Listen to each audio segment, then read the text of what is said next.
friends. This is the Be Real Babe podcast, a place where your average babes come together to talk about life stresses, messes, and successes. A place where being yourself is the ultimate goal, where your opinion, your story, and your individual experience matters. Join me, your host B, and my guests for real and raw talks every week, laying it all out there so we can all help each other learn more, grow deeper, and evolve collectively. Now keep in mind, as a disclaimer, no one here is an expert and no one is giving any advice. This is strictly our opinions, thoughts, feelings, and for entertainment purposes only.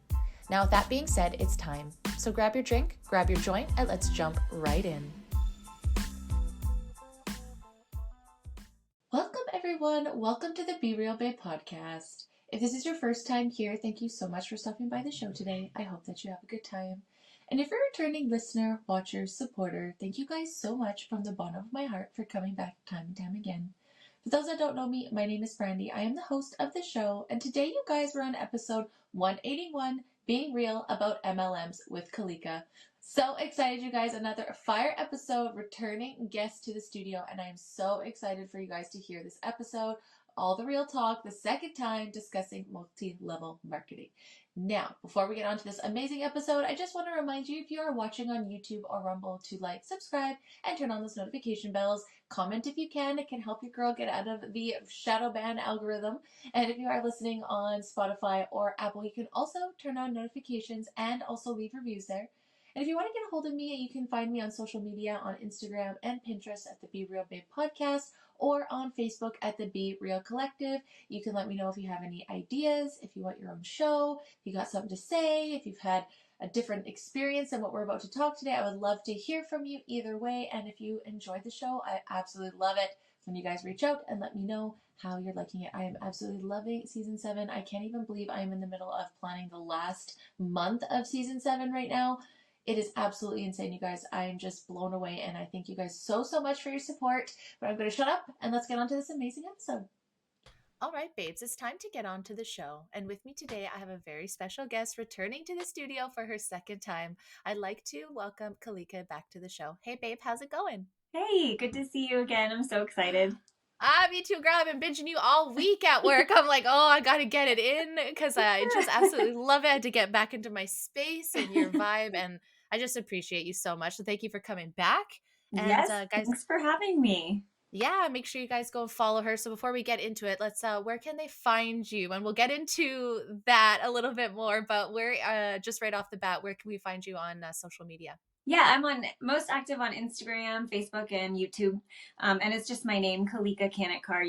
You can probably find me. I don't think there's another one out there.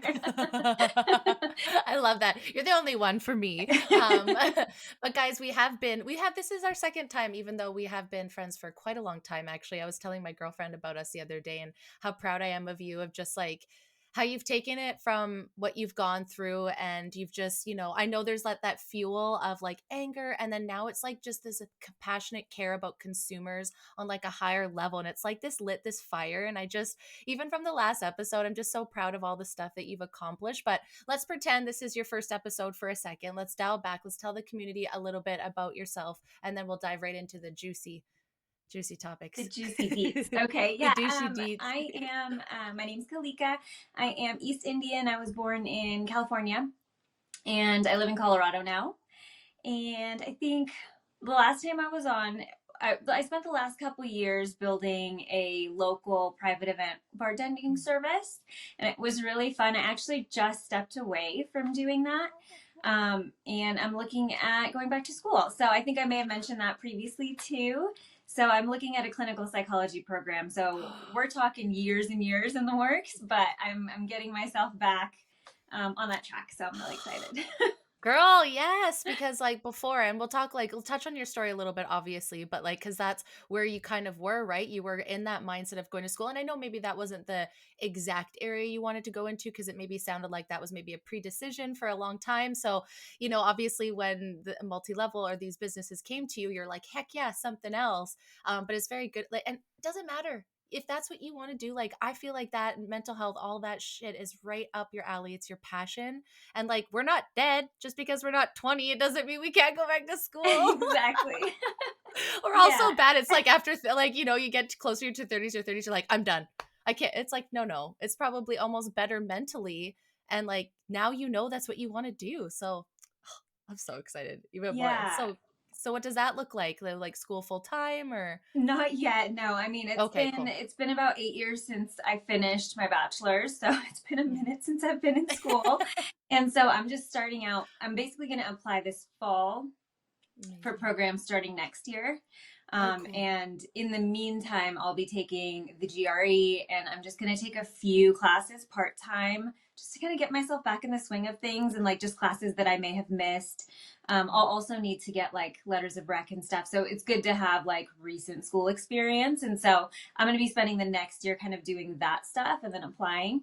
And then, yeah, it would be like 3 to 5 years. But yeah, I studied cognitive science previously, and part of this healing journey for me, even leaving MLMs and stuff like that, has led me to kind of back to it because so many people, mental health is a huge thing for Yes. people, recovery coming out of MLMs, and so I'm like, wow, there need to be resources too. And that just kind of drives my passion even more. So I'm I love excited. that so much. I'm so excited for you because it's like when you're passionate about stuff, you understand that it can be a long journey, that it's not going to be something you're going to build overnight. And I think a lot of people get caught up in the idea because it can happen for some people. Some people could just be overnight successes. And, like we see that, let's say with TikTok or Instagram or YouTube, some people really do. They come over.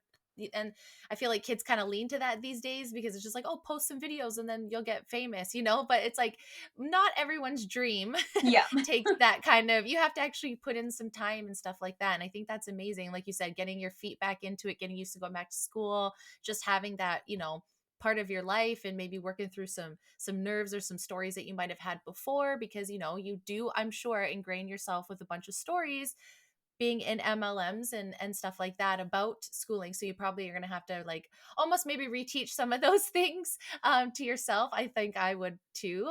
But let's get to MLM. So obviously, like you said, you've done it you did it for quite a long time, and now you speak out about it. And then I love how you're kind of talking about how it's like consumers too, right? Like I never thought about that way. There's a lot of people that tag anti MLM, and I think it's such a great way to pull away from maybe that like connotation and talk about like warning consumers. And do you feel like that's like a purposeful like language flip?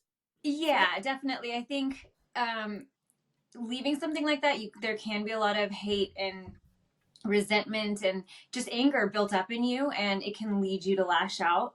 And there's so many types of different anti-MLM creators out there, and they all have their own style. And I love that everybody should be themselves and express themselves however they want. But I had noticed some of it gets a little catty. Some of it gets very focused on like a person as opposed to like the behaviors or the systemic issues. Um, and that also, I mean, anti MLM already gets bad attention, right? As soon as you speak out, they come after you. But that type of content generates even more of it. And I'm like, Mhm. how can I get people to listen, especially my community, the people that are still in, or the people that maybe they don't participate anymore, but they really haven't processed what they've been through?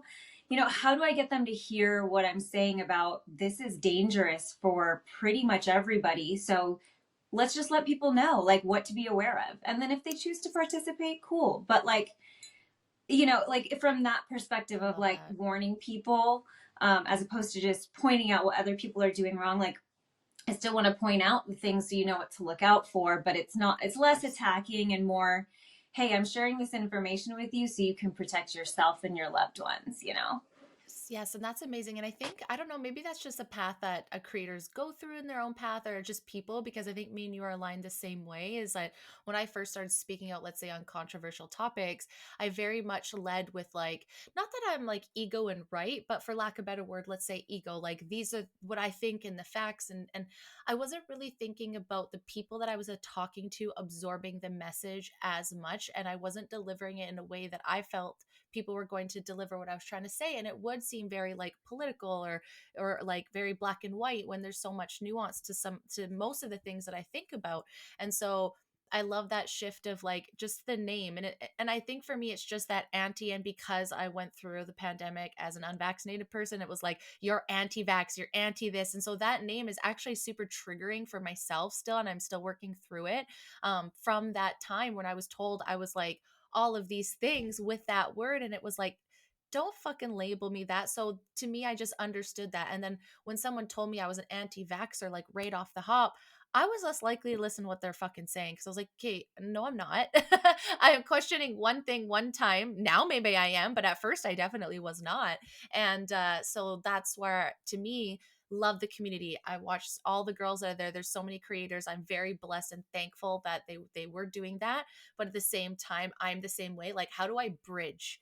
I see this side, I see this side, I see the goods and bads. How do I bridge that? And how do I have it so that everyone can absorb the message that I'm trying to get to? Because at the end of the day, I want the message to be absorbed, not that I'm right. Not Yeah. saying that's what everyone's doing by any means, but that was just me. And so I feel like you've kind of had that shift too. And I think that's part of your healing. At first you're pissed off and you're like, and like, Yeah. not really, but kind of. And now you're like, okay, that was fun. But what's my next level? How can I make even a bigger impact now that I'm not as mad and I can kind of more like laugh about it? Is that fair to say that's kind of where you're at? Yeah. Yeah. I mean, Yeah. I definitely still, there's a lot of frustration. I'd be lying if I Oh, said that there totally. wasn't, but like Same, but there's been a not as lot of fueled. growth. I mean, Yeah.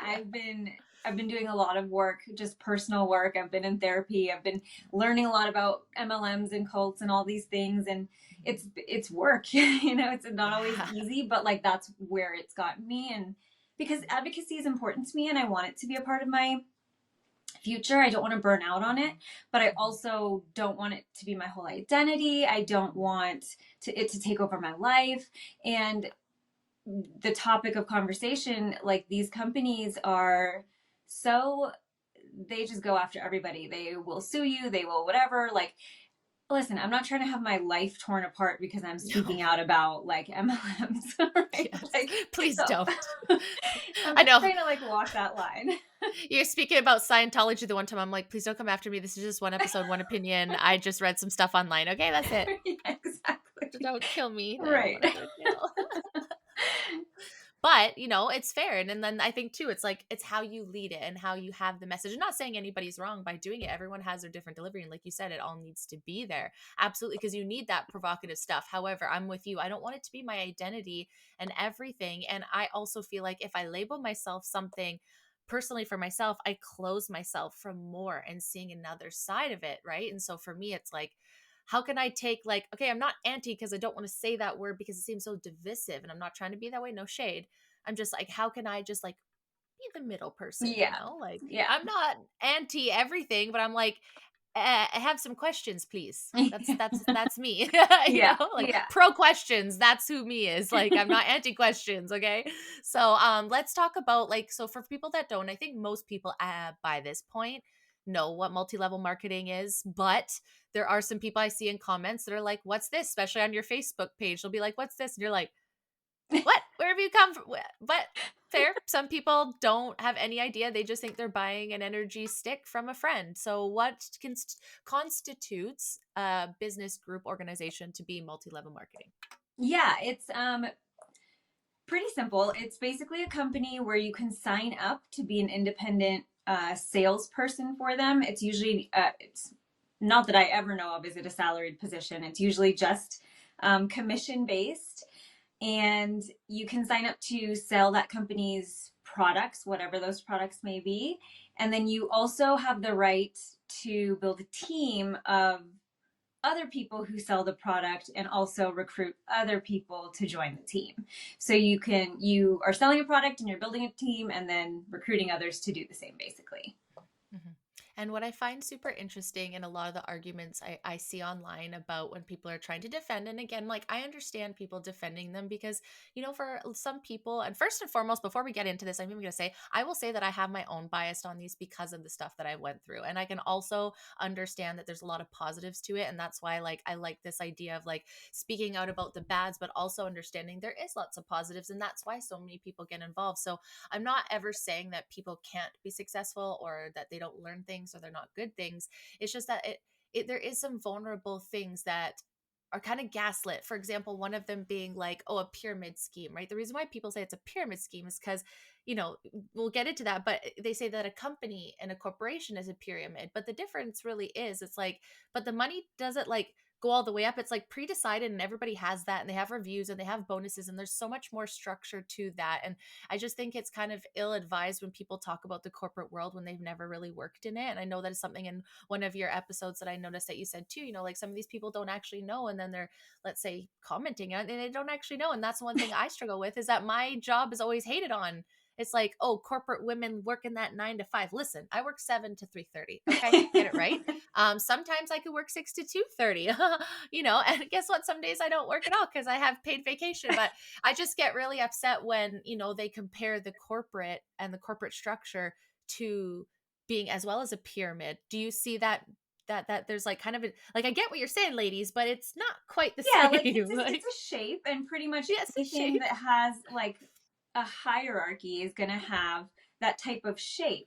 Yeah. The difference is the flow of money in a pyramid scheme in an MLM. Money's coming in from people signing up, and it's flowing up to the top of the pyramid. In a corporation, this company is doing business in the marketplace and then paying their employees, and there aren't unlimited ranks and unlimited pay. Like those are things that are talked about in MLMs. There can't be unlimited CEOs and unlimited, you know, there's limits to these things. That's how these structures work. But like in an MLM, there's no limits, and that's why it doesn't work, and it's completely different.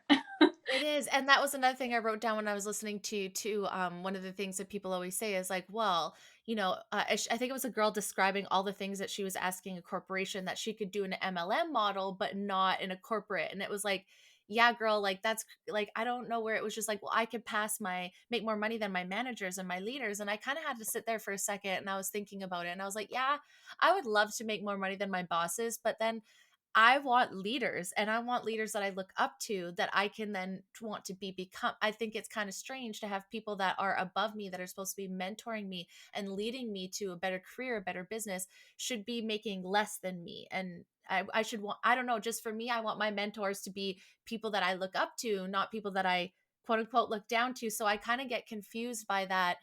You can pass and make more money than the people that signed you on. That part also very much confuses me because I'm like, I like to see everyone get bonuses and raises, but I don't want to be making more than my VP. He should be more professional and or she should be more educated or experienced than myself. And I should Right. want to get to that level. There should be, you know, with work and training and I don't know, that one just really stuck out to me. I was like, Yeah, I think what they're trying to do there is like, because they're making a lot of assumptions to what someone thinks about a pyramid scheme and means when they say that. And basically they're alluding to the fact you say like the first ones in are the ones who are making the money and the last ones in are the ones getting screwed, you know, at the end. So they're basically saying, well, I can make more money than the person who joined before me, trying to use that as a rebuttal to say that's why it's not a pyramid scheme. But yeah. that's not what constitutes a pyramid scheme. If you look up what actually constitutes a pyramid scheme, it's that transfer of money, it's that endless chain, that recruiting mandate, you know, it's those kind of things. It's not whether you can make more money than the person who signs you up. No, Like that's no. irrelevant. Yeah, and that just shows sometimes too that they don't fully understand, like we go back to the point, understanding how corporations work. Like money comes in, we all try to sell stuff, so the money comes in and it goes to a budget that is usually put out to the entire company that's agreed upon with boards and all that kind of stuff to make sure it's, you know, fair. And I'm going to say, is all of corporate America, Canada fair? Probably not. But you know what? I am a woman in corporate cannabis and I'm doing fine. Like I don't get disrespected. I don't get hated. I don't understand that. I just don't. I'm very blessed that way. I feel like I'm very well taken care of. So I very much struggle when I hear again the corporate world and women in corporate and all that, like we're torn down and we're, you know, less than men in the corporate. I don't, in some degree, yes, I kind of see that, but men are always just natural leaders and that doesn't bother me. I don't take offense because they don't treat me less than, and they are more educated for the most part or have more experience than me. And then I'm just here working beside, you know, and it's like they put words into the corporate world, especially for women, that I don't see around me. Like, yeah, of course we joke there's a boys club and it's always men this, but like it doesn't bother me because I don't think I'm less than them. Do you know what I mean? Like Right. Yeah. And I get so much respect. I just don't see that. Like, yeah. I don't know.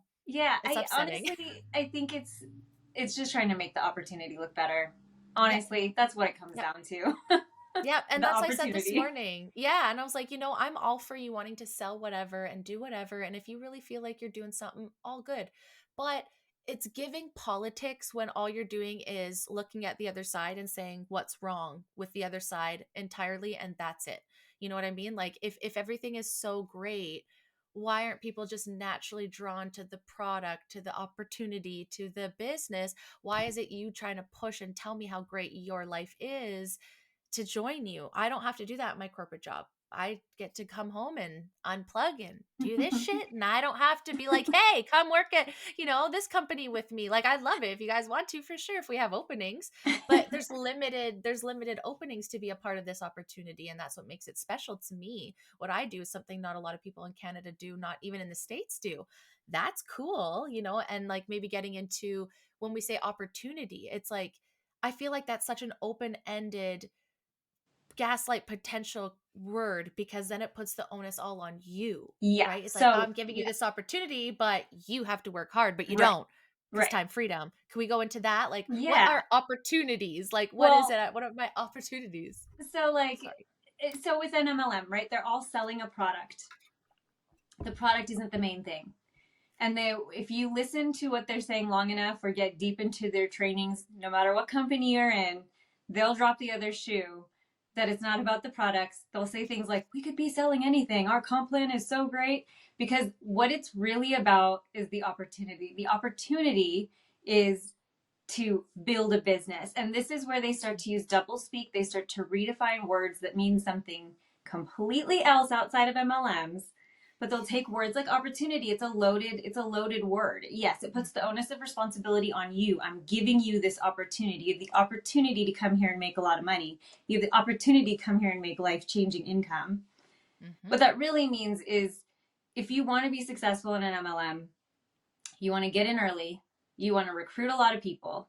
To recruit a lot of people, you have to basically make them a bunch of promises, fake promises, because they're not going to see the results that you're promising them.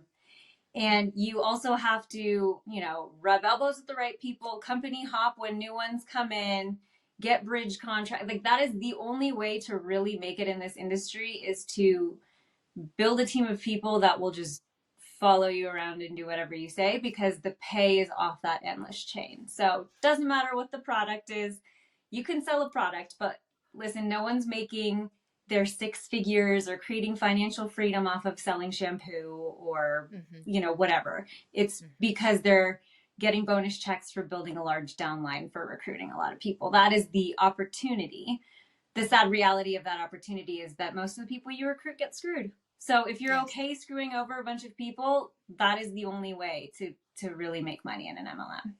Yeah. And I feel like there's a lot of different ways that they'll do little things and they'll say different words and phrases to kind of like go around like the loopholes of like, well, we're not a pyramid scheme because of this. We have these products. And it's like, okay. And then you hear them and you ask them about their products and they can't really talk about the products, or you know what I mean? And it's like, okay, then if it's about the products, then why aren't majority of your posts and the things that you're talking about the products versus the lifestyle that you have and the opportunities that you are having and how you can do all these things? And like, I know you talk a lot about the buzzwords that they use, like time freedom and all that, but at the same time, then once you get into it and you get into the back end and you see all of these different things, I think one saying, like they're saying like you should slot like almost 50 every 15 minutes what you're doing.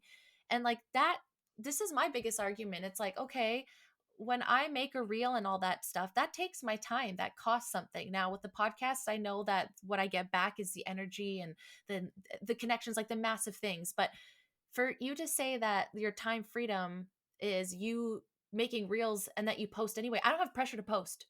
If I don't want to post that day, I don't have to. I still make my money. But you have to. You have to, especially with the oversaturation. I'm sorry.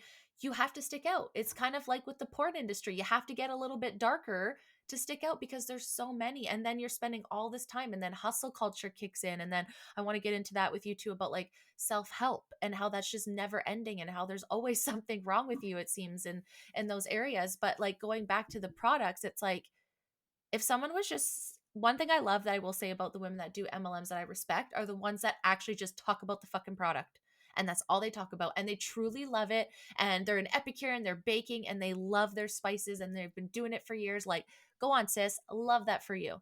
I find those are unproblematic MLM queens, and I feel like let's take a second for them.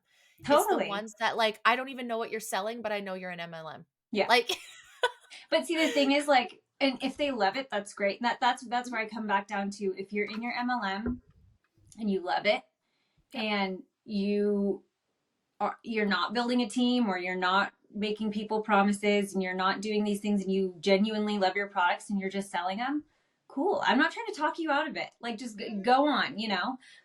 But the reality of the situation is those people are either influencers, so that's the only way they're actually making decent money from it. They either got in a long time ago, or they're not making any money at it. They're just doing it because they love it. The problem with not that person specifically is that, but the whole idea is that it's still being presented as an income opportunity, and saying that it's an income opportunity if people aren't making money is deceptive. Just period. I don't care if you're Exactly. loving it, it's still deceptive. Agreed. And to the point too, which I will play devil's advocate to even my own comment, is that even if you are just a person that is just buying stuff and you're not being problematic in people's DMs and lying and saying, or this is the best product in the world, you can't get anywhere else. The other flip side to that is, like, if the company that you are representing has a huge legal team, that you're putting money into this company that is silencing, let's say, Monat. I feel like there's lots of lawsuits that happen within that company. You're also funding and putting money, because you are a part of a corporation. I'm so sorry, you're not a small business. It's you're funneling anything that you sell is also going into that legal fund, and that's now fighting a single distributor that lost all of her hair, and someone wants to sue her because she's so, however that could work, like, there is a whole legal team that you're also, by just buying the product and being just a one-off rep, that you are putting money back into a company that is doing that. So that is also something that I will 100%, because I just know some people, like, I was like, I did Arbonne or Avon, and it was like back in the day when you just literally had a fucking book and you just like had it at work and everyone just put in an order once a month and that was it. And that, to me, like, I was like, cool, take out the middle person. I think that that's fine. You get a discount, like, decently unproblematic. That was like 20 years ago, not to age myself. Okay, maybe not 20, maybe like 16. But now it's like, it's a whole other beast to it. So it's like, I get that's where I would say I get both sides, because I get having a product that you love and getting a discount and wanting to resell it and share that. My problem, and I think you're in the same area, oh, I'm so handsy today, is where they my French is coming out, is where, like you said, the deceptive of the words of the opportunities. And my biggest beef is saying, well, this is the cleanest product out there, when it's not. Or like, I'm buying American owned stuff when it's been found that no, actually it maybe got packaged in the Americas, but it actually got made and transported over from China, and it just got repackaged here, and now you're selling it as a American owned. I'm not saying any of who that was or anything. I'm just saying it can get dangerous if you don't look into those things yourself, and then you're just rah-rahing, and then you look and you're like, oh my god, there's a ton of women selling Monat because their hair actually fell out. Do you know that? Do Monat reps that are like, do they know that?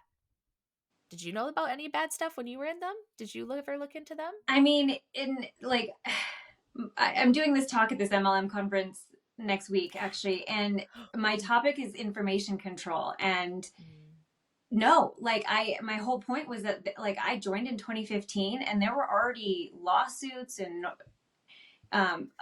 they'd already been, I joined in 2015 and they'd already been found as a pyramid scheme in Norway in 2014. Okay. But like, and this information is readily available on the internet, but they teach you not to go looking for information. And they're like, just listen to us. Everything you hear online is a lie. Don't Google it. There's always bad reviews. And so, like, somehow, and I'm like an academic, I love school, I love research.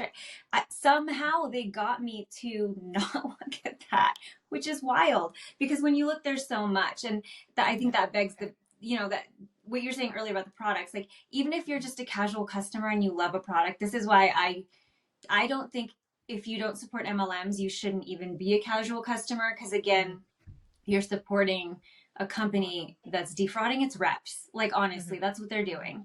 They're selling their reps an income opportunity and just taking their money, basically. Mhm. And so even if you think you're supporting your friend by giving them that small commission, you're keeping them bought into a system that's taking advantage of them. So, Yeah. and when you go looking for information about these companies and actually looking at it objectively without the lens that they've put on you, there's tons of information out there. It's not hard to Yes. find.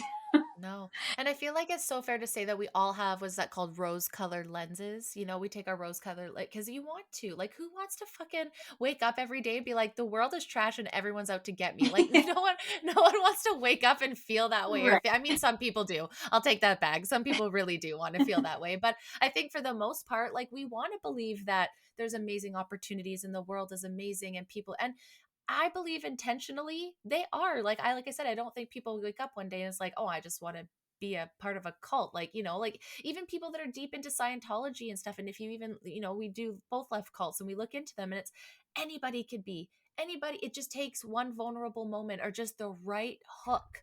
That's why some people are so good at sales anywhere, anywhere. It's just, I find that multi-level marketing is, it can be successful, like you said, for the right people getting in the right time. It's just like, does it align with how you feel within yourself? And for me, it doesn't. Like, that's why I'm just like, I don't want to tell people what to do in their lives. But at the same time, I'm like, do you know what you're contributing to? Like you said, and like, it's very easy to just listen and be like, don't listen to the bad stuff because there's always going to be haters. And we know that because there are.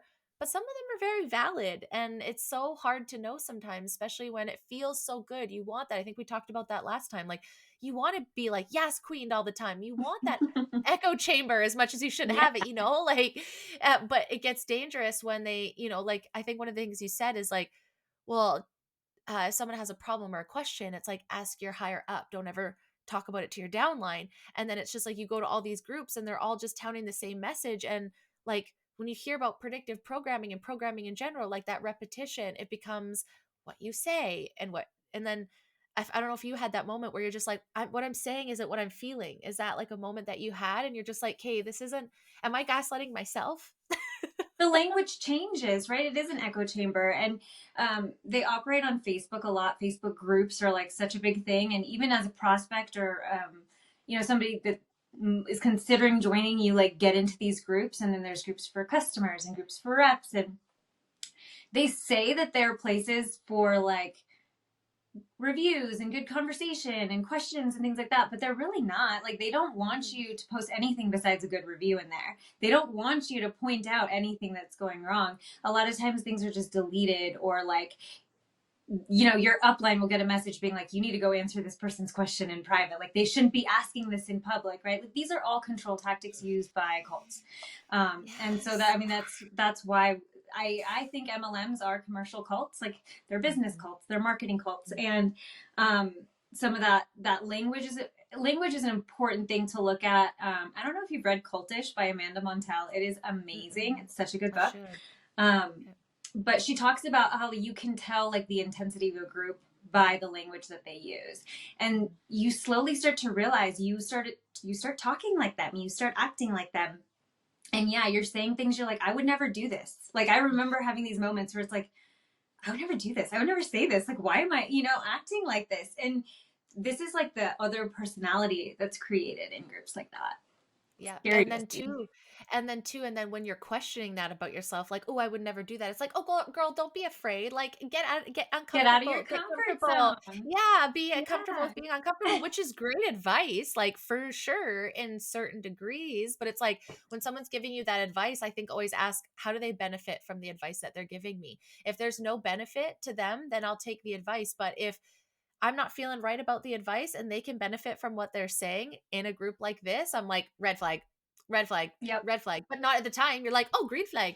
They're telling me, and and for me, and I don't know if you were the same way, my love language is words of affirmation. So I feel like I'm very much susceptible to groups like this and to areas because this is what I love. Like, people amping me up and telling me that. I'm like, yes. I think this is why I'm so good at online friendships, because like I'm just so good at like talking and being a cheerleader, and it's always good vibes. But it's very dangerous because they use the love bombing, and that's how I got caught 3 different times. Not a major amount, not a lot of money, not a lot of harm, but enough that made me immediately flag when I was like 19 years old that some of these people aren't meant for you. And then it just kind of always now put a bad taste in my mouth. And then anytime someone would DM me or add me and DM me right away, I'm like, fuck, it's one of them. I mean, car salesmen do it too. Like, it's not necessarily just MLMs that do these tactics. It's just predominantly those ones. And like you said, it's like a cult. And then, okay, so let's speak to what else can't you do with a cult? Well, generally, especially if you're like Scientology, you can't speak out about them. They like to silence the people. So let's get into what happens when you do speak out, whether you're like hardcore anti MLM, pointing their fingers, saying, which you're allowed to have opinions, it's not illegal to have opinions, to just pointing out some bad things. What's kind of happened? Do you want to go through what happened with you recently and some other girlies? Yeah. So I started, a couple months after I like really figured out the whole thing. I'm like, I spent 2 months going down the rabbit hole and realizing, okay, I need to get out of this whole thing. And then I was like, I need to talk about this. I need to process this. I need to get this out there. And so I wanted to start creating content. So I started posting, I think a few things like incognito on my story or like on Instagram. And Facebook is where all the MLMers live. So I like hadn't posted there for a long time. And, as soon as I started talking, my uplines reached out to me. They were the first couple of people, because if you leave, they don't care. Especially because my company went under and then a lot of people went to different companies. It wasn't like I was abandoning a team or anything. Everyone was kind of naturally dispersing. So it's like when you leave, they don't really care. But if you start speaking out about what they're doing and saying that you have a problem with what you're involved in, then they care. So I've had each of the people that were like my uplines at different times reach out to me, and in varying degrees of what made you change your mind to there's nothing wrong with the business model to, oh, that's why I don't do MLMs anymore. I do referral marketing, which is the same thing. They're talking about the same thing. But like, I've heard all of those things.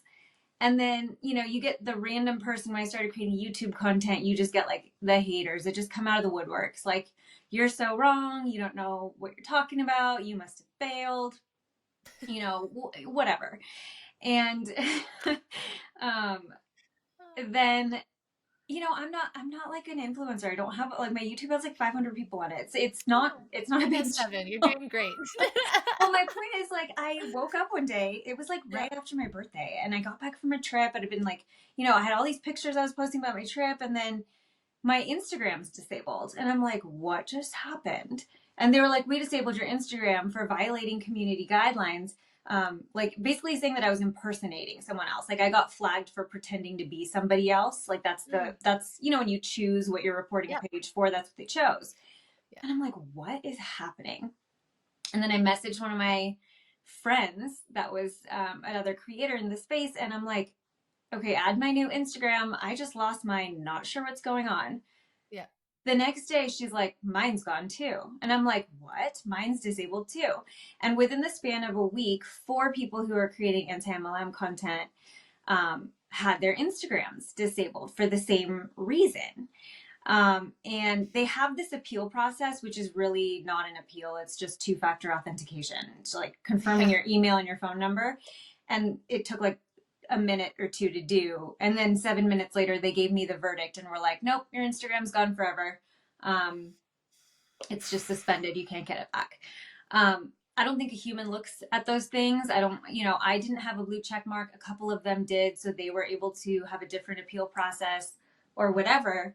But we found out that because we have people in these private Facebook groups of different MLMs, that like downlines of certain people within a certain company were mobilized to go report our pages in mass to get our Instagrams taken down. And so it took us a long time to figure out who it was exactly and all of that and how they did it. But they made it seem like for you, Brandi, when you get your page hacked, you have your people report it all the time. So they were got nowhere. This is why it blew my mind. I was like, how, what? Like they could do that to you for no real reason. I actually have a problem and a hacker and I can't fucking take him down. The irony of it just kind of was blowing me away at the time. I'm not going to lie. Yeah. Watching you go through that and me going through that, I was like, opposite problems, but yeah. So no help, interesting. hey? So interesting. And I mean, this is common. This is common. Like there are many creators that go after specific. Like always, Marco is a great anti-MLM YouTube creator. He made a video about Primerica that got almost 1 million views in the first day, and like then he had to have it all taken down. All this legal shit. Like they're going after him. They Copyright just this, come that, whatever. after you for Mhm. anything and everything. And even one of the other girls who lost her Instagram, who's also speaking at the conference next week with me, she's getting, she just told me another company took legal action against her. So this is happening all the time, just for speaking out and pointing out like, hey, this company is doing something that's unethical, and like actually using names and talking about people and companies specifically, they'll just come after you. And this is why like the legal system and the regulators don't have your back, because at the end of the day, you can get sucked into a pyramid scheme. You can lose money. You can come out. You can say, hey, I got sucked into a pyramid scheme. And then that pyramid scheme can come after you and sue you for calling it a pyramid scheme. And nobody has your back. No, and it's like all business, right? Like, because it's like, no, they're business. And it's like how many people, like, and you see it all the time, of course, because you're exposed to those people. And obviously when you come out talking, people flood your DMs because they're too afraid to talk online, which for obvious fucking reasons, right? It's like, this is where I struggle speaking out against like the government and all the stuff that's controversial, because you just never know when someone could stumble across your shit, and you could be someone with 500. I have 7, so I think I'm okay. But like, you could have 540 and someone could just not like it. And then, like you said, they go to these private groups and they're like mob. And this is where I think that I really struggle with these kind of groups, because there's just such this mob mentality. And if you're not one of us, you're out and you're nothing and you're nobody, and then you're trash. And they're people that have been friends for decades just stop talking to each other over these kind of things. And it makes me so sad. And one of the biggest things when I first fell into this was probably like 4 or 5 years ago. I fell into watching Kiki. I don't know if you ever watched her. Yeah, she was my first one, and I just absolutely loved her storytelling, her videos, like everything the way she did, and how she just did not give a fuck about him. Like, I wonder if she ever had. I know she doesn't do it as much. She still calls out problematic stuff online for sure. But I just remember loving how ballsy she was and how she was just like, nope, this is how it is, and I always aspired to be that level. But at the same time, it's like you want to say stuff because you want to tell people, but like you said, you don't necessarily want to point fingers at the individuals, but like very much want to point the fingers at the companies because they're the ones at the top of it, right? Of all this. And even if you have any other company, something's wrong with it, like you always want to take it to the top. And I just think it's kind of insane how it goes to the top and then they like gossip about it and then just make these decisions and just like push some people out. And it's giving high school too, like, Yes. and Yeah. it's just, you can disagree with people without being petty and rude. Like, I see you very well spoken in the comments where people just like will attack you for your comments, whatever, because it is that kind of section. And you're just always so kind back. You're not like mean. You're not like attacking them as individuals, but they're just like, I don't know. It just seems so sad that you can't come up with proper arguments. So then you just attack the individual. And I like to leave those comments there. I mean, and you have to create boundaries that work for you. I really wasn't sure how I would handle that stuff until I came across it. Some people just delete them, and I get that too. Like some people just have really harsh boundaries about leaving stuff like that up, and whatever works for you, whatever protects your mental health.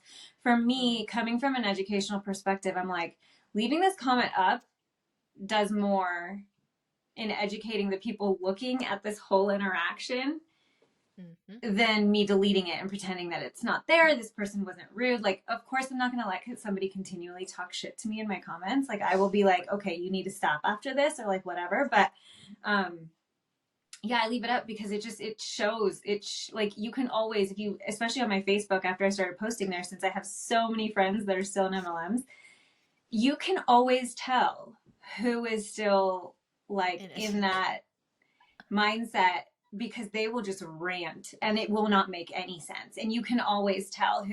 But that's what happens to your brain in those groups. Like when they say you like lose your critical thinking skills, like you really do. You lose the ability to look objectively at the group because they have conditioned you not to. All that personal development, that self-help stuff, like it's all good, but like they are also conditioning you to not question what they're saying or what they're doing, all wrapped up in just work harder, we believe in you, like, but that's what it does to your brain. It's scary. And I think the part to that is that there's so many positive things that they instill and that they talk about, which I do believe are good. And we've talked about it before, that those are very good habits to instill. It's great to read books daily. It's great to want to help yourself mentally. It's great to meditate and move your body and stuff like that. However, there's also that hustle culture and also like, okay, are we just going to take products, especially the ones that are like health products? Are we just taking these for the rest of our lives, or are we supplementing? Like, you know what I mean? So it's almost like, are they really going to put you on a healthy path? Because then if you're healthy, you're probably not going to need their products. Right. Like at some point, you know what I mean? Especially the mental health stuff. Like you shouldn't want to be on the happy juice for the rest of your life, right? Like I would think that when you want to take something to help a mental illness, it's like to get through that time or that situation, or eventually you get out of like go to therapy. And I know that mental health piece of it is the big part for you because it's obviously something that's, you care about. And I feel like, not trying to be rude, but I feel like some MLMs really do leverage mental health and almost like fear people that there's always something wrong with them so that they can also offer a solution. Yeah. And I'm not saying that not all of us have problems, but like you said, it's paying for all these courses and the continual going to these motivational things, like constantly telling you to work harder, be smarter, be better. And it's like, what if I'm pretty damn good all right now? I'm not saying I don't need to get better, but do I need to work every single day at trying to figure out what's wrong with me? I don't know. Yeah. It would, even the products, and then even also the self-help stuff, like all of it serves to create a dependency on the group. Like when you look at it again as a cult, and I know that's another loaded word, but like that's why I'm just like, just read about cults. Like just don't You'll take see my it. word for it. Just Yeah. go research it yourself and be like, oh, similarities. You know what I mean? Like that's all you have to do. But like, um yeah, they just want you to keep coming back, right? Like it's like you always need to go to the trainings. You always need to sign up for the next training at the previous training.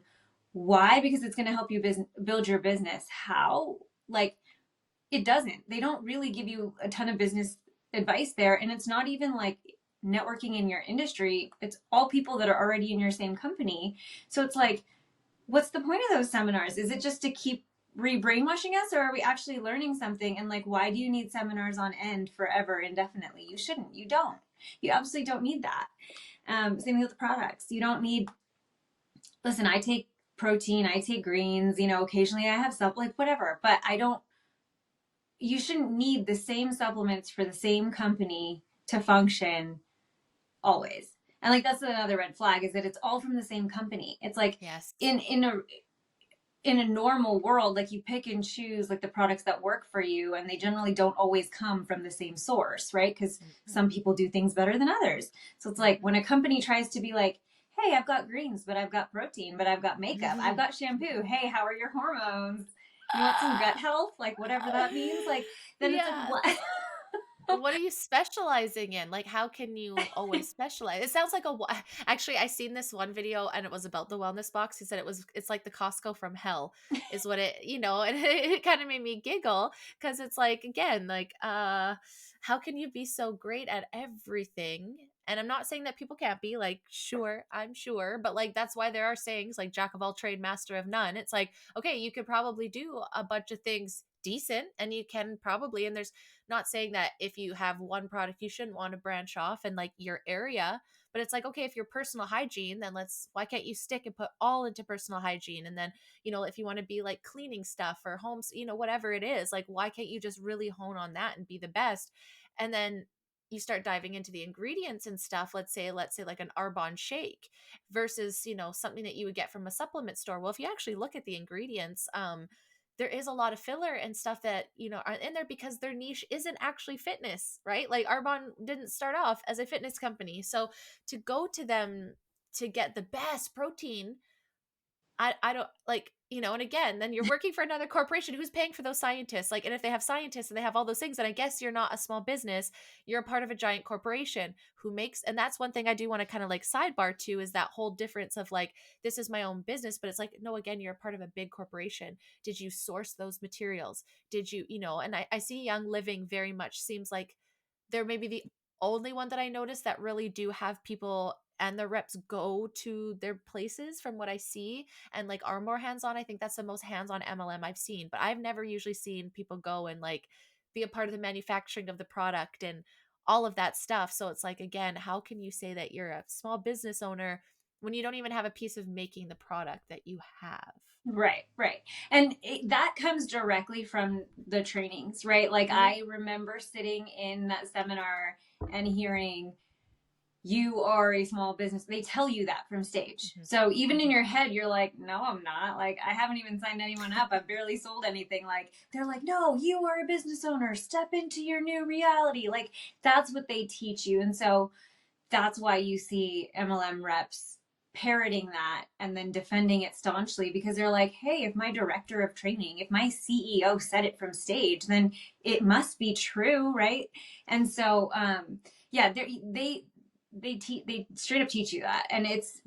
it's wrong. You're not a small business. You are here. It's a 1099 contracted employee. You get a 1099 for your taxes, meaning that you're an independent contractor, and they're giving you a list of everything that they're gonna that could be counted as taxable income for the year. Basically, that's what you Totally. get. Um, Yeah. that does make you a business owner. And the other thing that they do teach you to do sometimes is to make an LLC. Again, I'm not a tax expert. Don't I'm not giving financial advice. They shouldn't be either. No. But they No. tell you sometimes to get an LLC for various reasons. And that also kind of deludes you into thinking that you're a business owner, because you are making an LLC and putting it in your name or whatever name you put it into. So technically, you now have a registered business, but you're Interesting. still not a small business, you know. Interesting. How does that kind of loophole? It's like, okay, so your own business. So can you then try to write off the product that you buy through them that you then make a commission on? Like, I can Yes. see that getting like real sticky and It is. weird. Like, It is. so it's And like, most reps spend more than they make. Again, yes. in the US, I think, I don't know how it works for you guys, but you won't even get a 1099. You won't even get one in the mail if you, I think it's less than $600. So unless they Okay. have $600 of even income to report, you won't even get one. So most people don't even get one because most people lose money. So, Yes. most Yes. people will use this as a write off for their taxes if they're smart enough, if their accountant plays ball. And for a while, you can have a business that, isn't profitable, I think for 5 years. And then you have to start showing that it's like profitable, Yeah. unless Yeah. for you to be able to continue to write stuff off. So, I mean, I Totally. guess some of them, especially if they are making money, can like actually have write offs and things like that. But the LLC also serves to like create another level of deception too, because then you name your own company. And so then when people are asking, they're, what's the name of your company? You don't say Melaleuca. You say, oh, I'm Freedom Fighters LLC. It's my own company, and then you say, oh, Mm-hmm. I'm a small Mm-hmm. business owner. And that's Yes. how, and then people can't Google Freedom Fighters, or if they do, there's nothing to see there. And so Yep. then that Exactly. it helps mask the whole thing. Yes, I feel like Herbalife is one that I've noticed that does that a lot, where a lot of people will say like, "Oh, I thought I was going to like a health food shake thing," and I go in there and all of a sudden they're just ripping open a package and find out that it's a box of Herbalife, but they're sitting on the outside like blah blah blah's wellness store, and Mm-hmm. then they're selling Herbalife. And it's not necessarily that they're, I think there's something wrong with selling that, but that's very kind of misleading to being like, this is my own health and wellness stuff that I'm making and these products, to being like, oh, like you're kind of almost double dipping in a way that I feel like eventually is going to catch up and not be great. And probably one reason why they probably aren't as successful, because like you can only get away with that karmatically for so long, I feel like. But that's a very interesting way of doing it, to making it seem like, yeah, you do have your own business because then you have your own business name. But again, maybe on paper you do, but are you doing the promotional stuff? Are you making the marketing? Are you a part of research and development for the products? Are you part of do you even know who third party tests, or you just say the name? Have you looked into that third party tester? Like, to me, even if you're going to tout that, you should really get in there. Like, what facilities are they being made in? Are they GMP facilities? Are they, like, are there, I don't know. I just feel like it's kind of hard to sit there and be like, yeah, I'm an owner of a business, but not have any understanding to the whole background, and to say that you're not corporate. It's like, well, you have an HR, an AP, you have accounts receivables, you're going to have a law. Like, do you not know that all these corporate people are actually working for you in your company, but you're sitting there bashing their 9 to 5? Like, Yeah, yeah, and it doesn't make sense when you think about it for more than 5 minutes, and like it's delusion. You literally redefine, you make up your own meaning for words, and you tell yourself you're a small business owner, and you tell yourself your um opportunity is so amazing because you don't actually have to go do all that legwork. You have an amazing company that does all of it for you. Most of the people that okay. sign up for an MLM aren't trying to do all that extra legwork because running a small business takes a shitload of work. There's a lot of, and you have to make every single decision yourself, and you don't do that in MLMs. But you get to call yourself a business owner, or so they tell you. So you're like, wow, I get to be a business owner without having to do any of that. I have a team that handles all of that stuff for me. It's delusion, literally just It's just, delusion. I feel like in the kindest way, it's just a sales role. And I mean that in the nicest way. It's a sales role that Yeah. you then get to pick and choose when and how hard you want to go into it. And there's nothing wrong with that. I think that's my whole thing for me. It's like, if that's what you want to do, it's not my cup of tea. Okay. I hate me, but I love that I get to go up and I have routine and I have my corporate job. I go to work, I bust my ass off. Do I take it home sometimes? Yes, because I fucking love my job. I work in weed. Come on, you guys. Like, it's an amazing job. It's an amazing company. And I'm young. Like, I don't have kids. Like, I'm choosing to do this, but I get rewarded for it. Like, if I work extra all the time, like, it's noticed I get time off in lieu of. I think maybe some of these people don't understand what it's like to work for a good corporate job. And I totally understand that, or a good business. And I completely understand what that's like. But that's where it frustrates me when they're just making, again, false claims and trying to deter. Because then I think I sit back and I go, okay, well, what's wrong with me? Like, why am I so happy to go to work? Like, I love going to the office and seeing everybody, and like going for our lunch break walks, and like, I love, it sounds stupid, but I love going in teams. Like, I hate it sometimes because you hate work and blah blah, but I love going into teams meetings and being the joker and making funny jokes, and like, I don't know, like, I don't hate it as much, and I feel blessed. I get 3 weeks vacation that I take whenever I so need. My cat had to go emergency the other day, like last year, and I had to work from home for like I think it was like 2 weeks. No problem, Brandy. You got, like, somebody happens, we all like it's I that is my biggest hate with this whole part for me the most. Well, I mean, there's quite a few, but it's tearing down, especially other women and what their choices are. You don't want to be torn down for your choices, especially because a lot of them are moms and they get hated on for being single moms.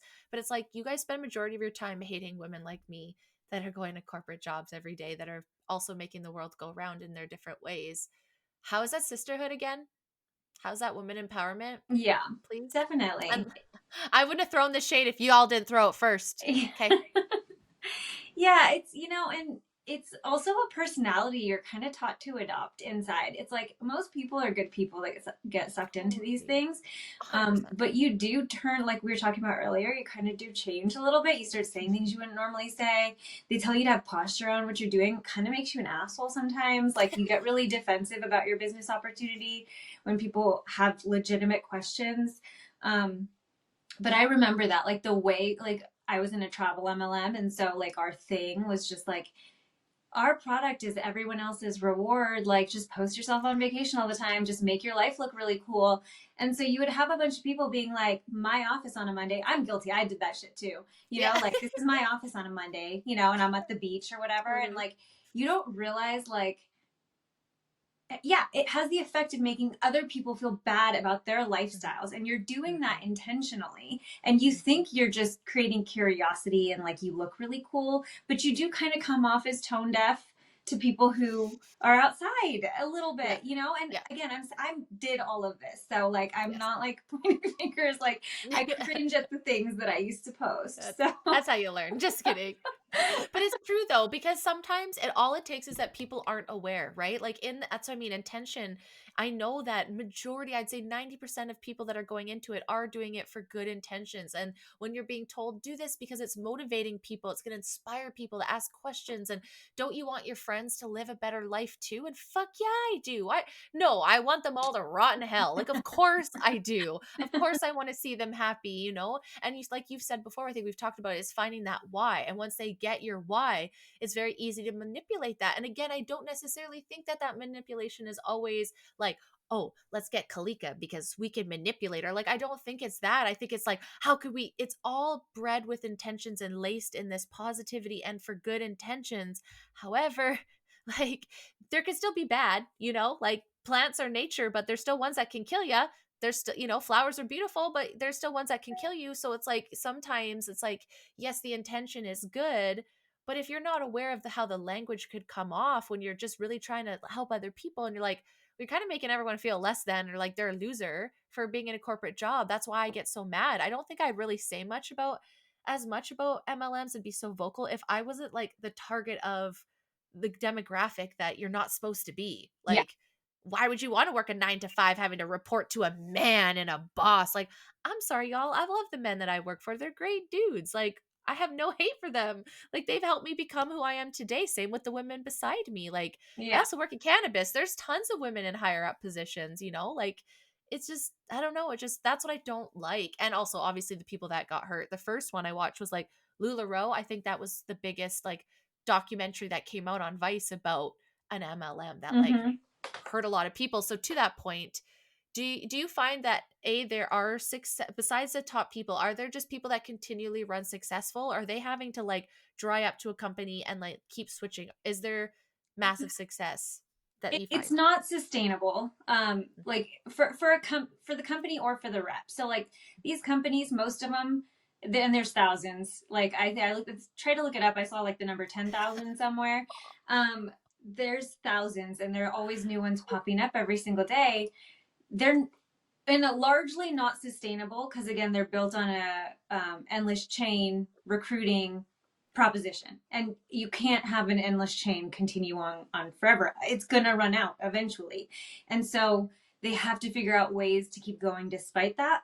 They always have to find a new fresh set of recruits, so they'll go to another country or they'll come out with new products. That's why you see companies doing that. And that's why companies like Herbalife or Avon or Mary Kay or Amway, they've been around for a long time because they've been able to create new products, and they're really successful at getting their reps to continue to buy because that's what keeps the company afloat. And so Totally. those are the only companies that have been around for an extended period of time. Most of them don't last. They really just don't. And then the reps, yeah, the only way to be good is to get in early and have a downline, join a company as it's starting, or in pre-launch, and already have been in another one where you have a team that you're bringing over with you. But there's this constant, it's like the whole, I'm going to call it a racket because I don't like calling it an industry because I don't think it's business. So the whole thing is like a giant pyramid scheme that like continues to grow. So like when one goes under, the same people will just go take their team like elsewhere. And so if you're successful enough, charismatic enough, have built enough of a team, you can continue to find success meaning make some money if you company hop properly. Generally they also like are selling coaching or courses of their own on the side to their downline and making money off their people in a different way. It's all very predatory. It's all if you're willing to take advantage of the people who follow you, basically. So I'm not saying it can't be done, and there's few people that, like I think in one of my local community groups, there's like, this is the local Mary Kay lady. She's been doing it for 50 years. She's so good at what she does. Like, listen, she might be doing well and making money, and that's cool. And maybe she really does do the makeovers and all the things. Like, I'm not saying it can't happen. It's just, it's not the equation they tell you. It's not work hard, believe, and you'll be successful. If you are, it's because of like the random, what do they call it? Sequence of events. Everything lines up in the perfect storm for you to be successful in one company. And if you're adept enough to carry that forward, carry your team forward, but it's not something that you can duplicate. It's not, and a lot of times because they tell you it's so merit-based, they tell you, you'll win if you work for it, then that goes to that person's head. So that person thinks that like they got what they got because they worked so hard, which Yes. invalidates everyone else's experiences. They just were the lucky lottery winner, that 1 out of 100 that made the money when the 99 others didn't. And So then you go to reach out and you're like, oh, why am I not being successful? And it's like, oh, well, you're not working hard enough. And one thing I will say is, like, on the outside, I think that's why a lot of people get into this, is because it looks like there's that sisterhood. And, it is there. How much realness to it, I'm not sure, because the minute that you're not doing it anymore, those people seem to disappear in your life. That's been my experience. That's been what I've heard from a lot of different people. And so I think what's really hard is, like you said, in certain areas too, like, I know it's everywhere, but there are certain areas where people are, maybe excluded a little bit more, or demographics, let's say like military wives that, they're moving around, and, or like RCMP, or I guess it's different down there, police. So like RCMP is Canadian, but cops, like, they're moving around. I don't know if it's the same in the States, but in Canada, you get moved all over the place, right? So you have lonely cop wives, sitting there at home wanting to make a difference, and they just find those niches, like, oh, are you tired and at home? And it's like, again, you can be one of those people that are successful, but majority aren't. And it's not even people like me and you that have like maybe a bias because of our situations. It's like actual income disclosure statements out there that say these kind of things. It's not just like, yeah, one thing, people are like, oh, people are just bitter because they were lazy and they didn't do good. It's like, no, there's actual data to back this up. If you ever yeah, listen to any of these episodes, like, I know it's triggering if you're listening and you're all for it and you don't want to hear about it. I understand. But at the same time, if someone's was like barking at me being like, you're part of a scam, I'd be like, the fuck? I'd have to go and look into it. And I'd have to look at what other people are saying on the other side, but yeah, again, you're taught not to do those things. But to me, that's like an immediate red flag. When someone's like, don't press that button, I'm like, I want to push the button. I'm going to push the button. yeah, Let's see what happens with that button. But it's I think it's very, very language based, and they find you at a very vulnerable space, or a very transformational time that maybe you're questioning. I think that's where they got you. hmm, Like, I want to go to school, but I don't know if this is what I want to do. And then this opportunity. And one thing I will say is, like, when they brag about money, like, who the fuck in their everyday life, like, do you hear people in corporate that are like, I make a solid 75K a year? yeah, I've right, never right. I've never had anybody in a corporate job, unless it was like part of the conversation about like how much people make, but that, to me, that's just never talked about. And I always find that so strange. And sometimes when they brag, I'm like, yo, I make double than what you do. No offense. Like, I'm not saying I make tons of money, but it's just such a weird vibe. Do you find that's a very strange, is that something they really push to in the back end? Like, flaunt your money. And it's like, See, and you're maybe not know what, supposed to. You're technically not okay. supposed to. You're not supposed to post check. Like they still do the thing even though you're not supposed to. So it's completely incompliant. They have compliance rules. They don't follow them. I see. Um, Okay. like because basically the company will put out compliance rules, but then when an independent contractor goes and breaks those rules, they're like, oh well, that's an independent contractor. That's not an employee. We can't really control what they do. And so this is how. So there are rules about, like I said, even saying you can make any money is technically a deceptive income claim, because you have to say what the typical results are. The typical results are a net loss. So saying you can make any money is deceptive, but they do flash their checks. They do talk about how much you can make. All of those posts are in compliance. So if you see those, like, and if you feel like reporting them, you can. Again, nothing's really going to be done. No, but But if you feel like reporting them, you can. But yeah, you see that all the time. I'm like, no one else talks about how much money they make. But then it's like, it's the idea of, well, this is just a side hustle, and that's why they feel like, making 50K a year might just be average, but making 50K a year from your side hustle is something cool to talk about, And so I think that might be why, but like, Very they're fair. also trying to appeal to people who can't, who are marginalized. Like, there's a lot of things that could make anybody's vulnerable, honestly. Thinking that you are immune makes you vulnerable, because there's an MLM out there for everything, and something you love will catch your eye and you could get sucked in. Are you going to make that a shirt? There's an MLM for everything. Just like there's an app for everything. Is that going to be the new shirt? There's an MLM for everything. I should. But it's true though, because No, it's a really. model, and that's what people don't understand. Again, it's not the product, and so many people get all wrapped up like, but the products are great. It's like, motherfucker, listen. It has, like, sometimes it does. I will say sometimes it does, but again, it's the business model, because you could go to any other business and sell wellness stuff. You can fuck, if you really love supplements, start your own supplement company and Exactly. source the best ones that you like. If you like makeup, why can't you source your own makeup and be, you know what I mean? And if you, again, you want to do this, I'm all for it, but stop using misleading words, because then the thing is if people have informed consent and they're going into this and they know what can happen, then I truly don't give a shit about it, right? Like, if there was an MLM that was completely transparent, like, these are all the things that have gone wrong, these are testimonials, positive, negative, positive, if they were really transparent and people got into the opportunity knowing, or women that are like, yeah, I know that this is probably not making me money, it actually really doesn't bother me as much. But you know what I mean? But like, Yeah, it's that non-acknowledgement. It's the, right. my life is better than yours. I have this opportunity, you don't. Hey, this 50K is a side hustle, and as a single mom, you're probably not going to make money anyway. So wouldn't you feel better Right. making some money than no money? Like, you're just going to sit at home and do nothing. And it's like, all these women get so upset about being shamed, and I feel like this is one area that they really shame stay-at-home moms, and being Mhm. like, well, you could be making money, and it's like, it's not easy.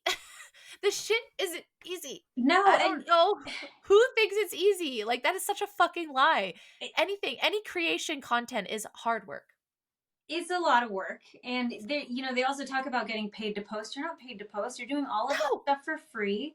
And yeah, single moms, like, a huge demographic. And if the anti-MLM Reddit has like 800,000 people on it. It's Oh, brilliant.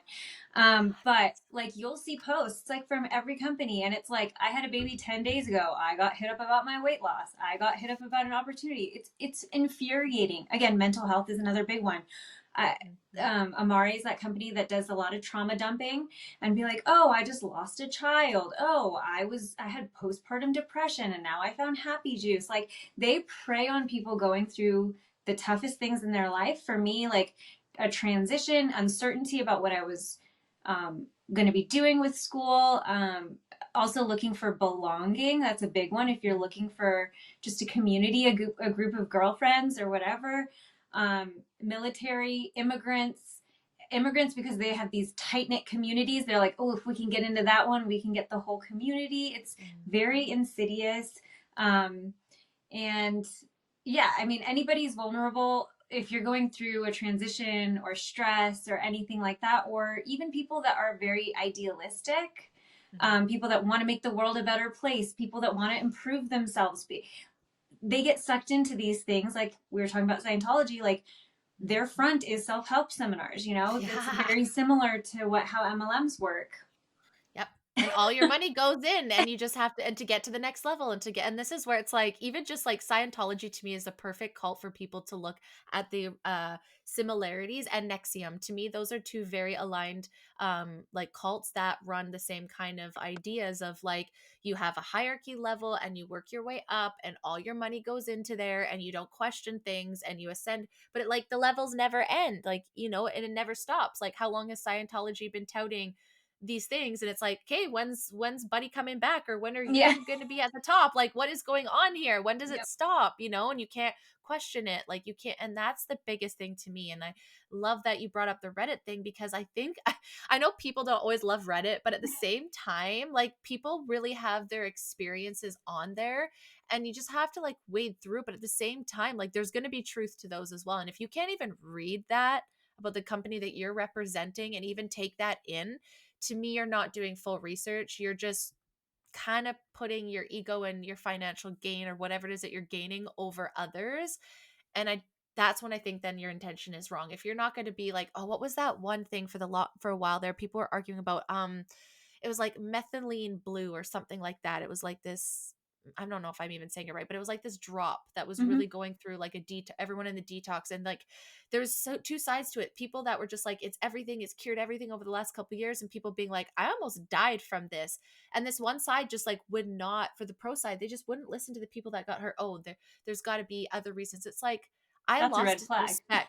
yeah, I was like, I lost respect for you if you can't say, hey, yeah, somebody might react from these products. Like, and again, the same person is like, I hate pharmacy, I hate pharmaceuticals and all those things, how they're never transparent and da da da da. But then you're not acknowledging that there's people, and a lot of people, that were saying they were getting sick from this. And I'm not saying it was correlated, but to just sit there and say, no, there's only one way, again, cult like.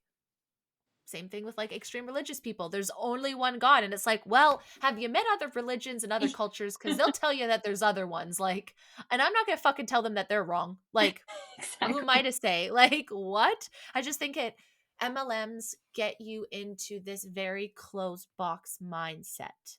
And I think that's the repetition of the words, the group mentality, the fake toxic positivity of like, hey, I'm struggling and I'm not doing a good job. You're great. Keep going. Keep pushing. Don't tell your husband to throw that all on your credit card. Like, I think that unless people are in these groups or watching people infiltrate these groups, they don't understand how toxic that is. So could we maybe dive into that just a little bit more of like that mob mentality of those Facebook groups? Because I feel like that, or like the Zoom calls, I've watched some of them, and the way some people talk to their downlines, I would drive across state and knock them out. Like, what? Is that something that you experienced yourself, or what you learned as you're diving into this more? I personally didn't have anyone super like Oh. aggressive or like mean. I feel like Beachbody was really like notorious for that kind of messaging. But yeah, the Facebook groups, I mean, this is how, and you may ask, how do you get sucked into a cult over the internet? But it's Mm. through these groups. Like, you know, you Yeah. think a cult, you would be living on a compound or like they are holding you hostage, and it's not necessarily like that. As soon as you join, you get added into these Facebook groups, and they love bomb you. Everyone's welcoming Mhm. you, telling you what a rock star you are, how excited they are for you, and how great this is going to be for you. This is all intended to manipulate you, make you feel so appreciated and loved and welcomed. So then it already starts to build this precedent that you don't want to let the group down, and things like that.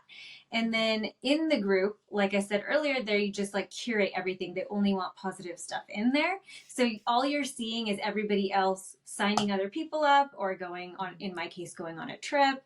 So you're seeing it work for everybody else. So then if it's not working for you, this helps to just kind of gaslight you, like, hey, it's working for everybody Not else. doing enough. What's wrong Yeah. with you?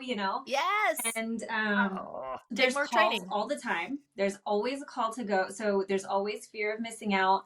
There's always stuff to keep you busy. There's always more you could be doing. And this is the behavior control aspect of the MLMs and like kind of the hustle culture stuff, where Mhm. they don't want you to even stop or take a step away so that you think, about your experience. Like, and I remember that when you sign a new person up, it's like you want to get them an action right away. You want to get their list right away. You want to get them an exposure right away. You want them to get a sign up right away.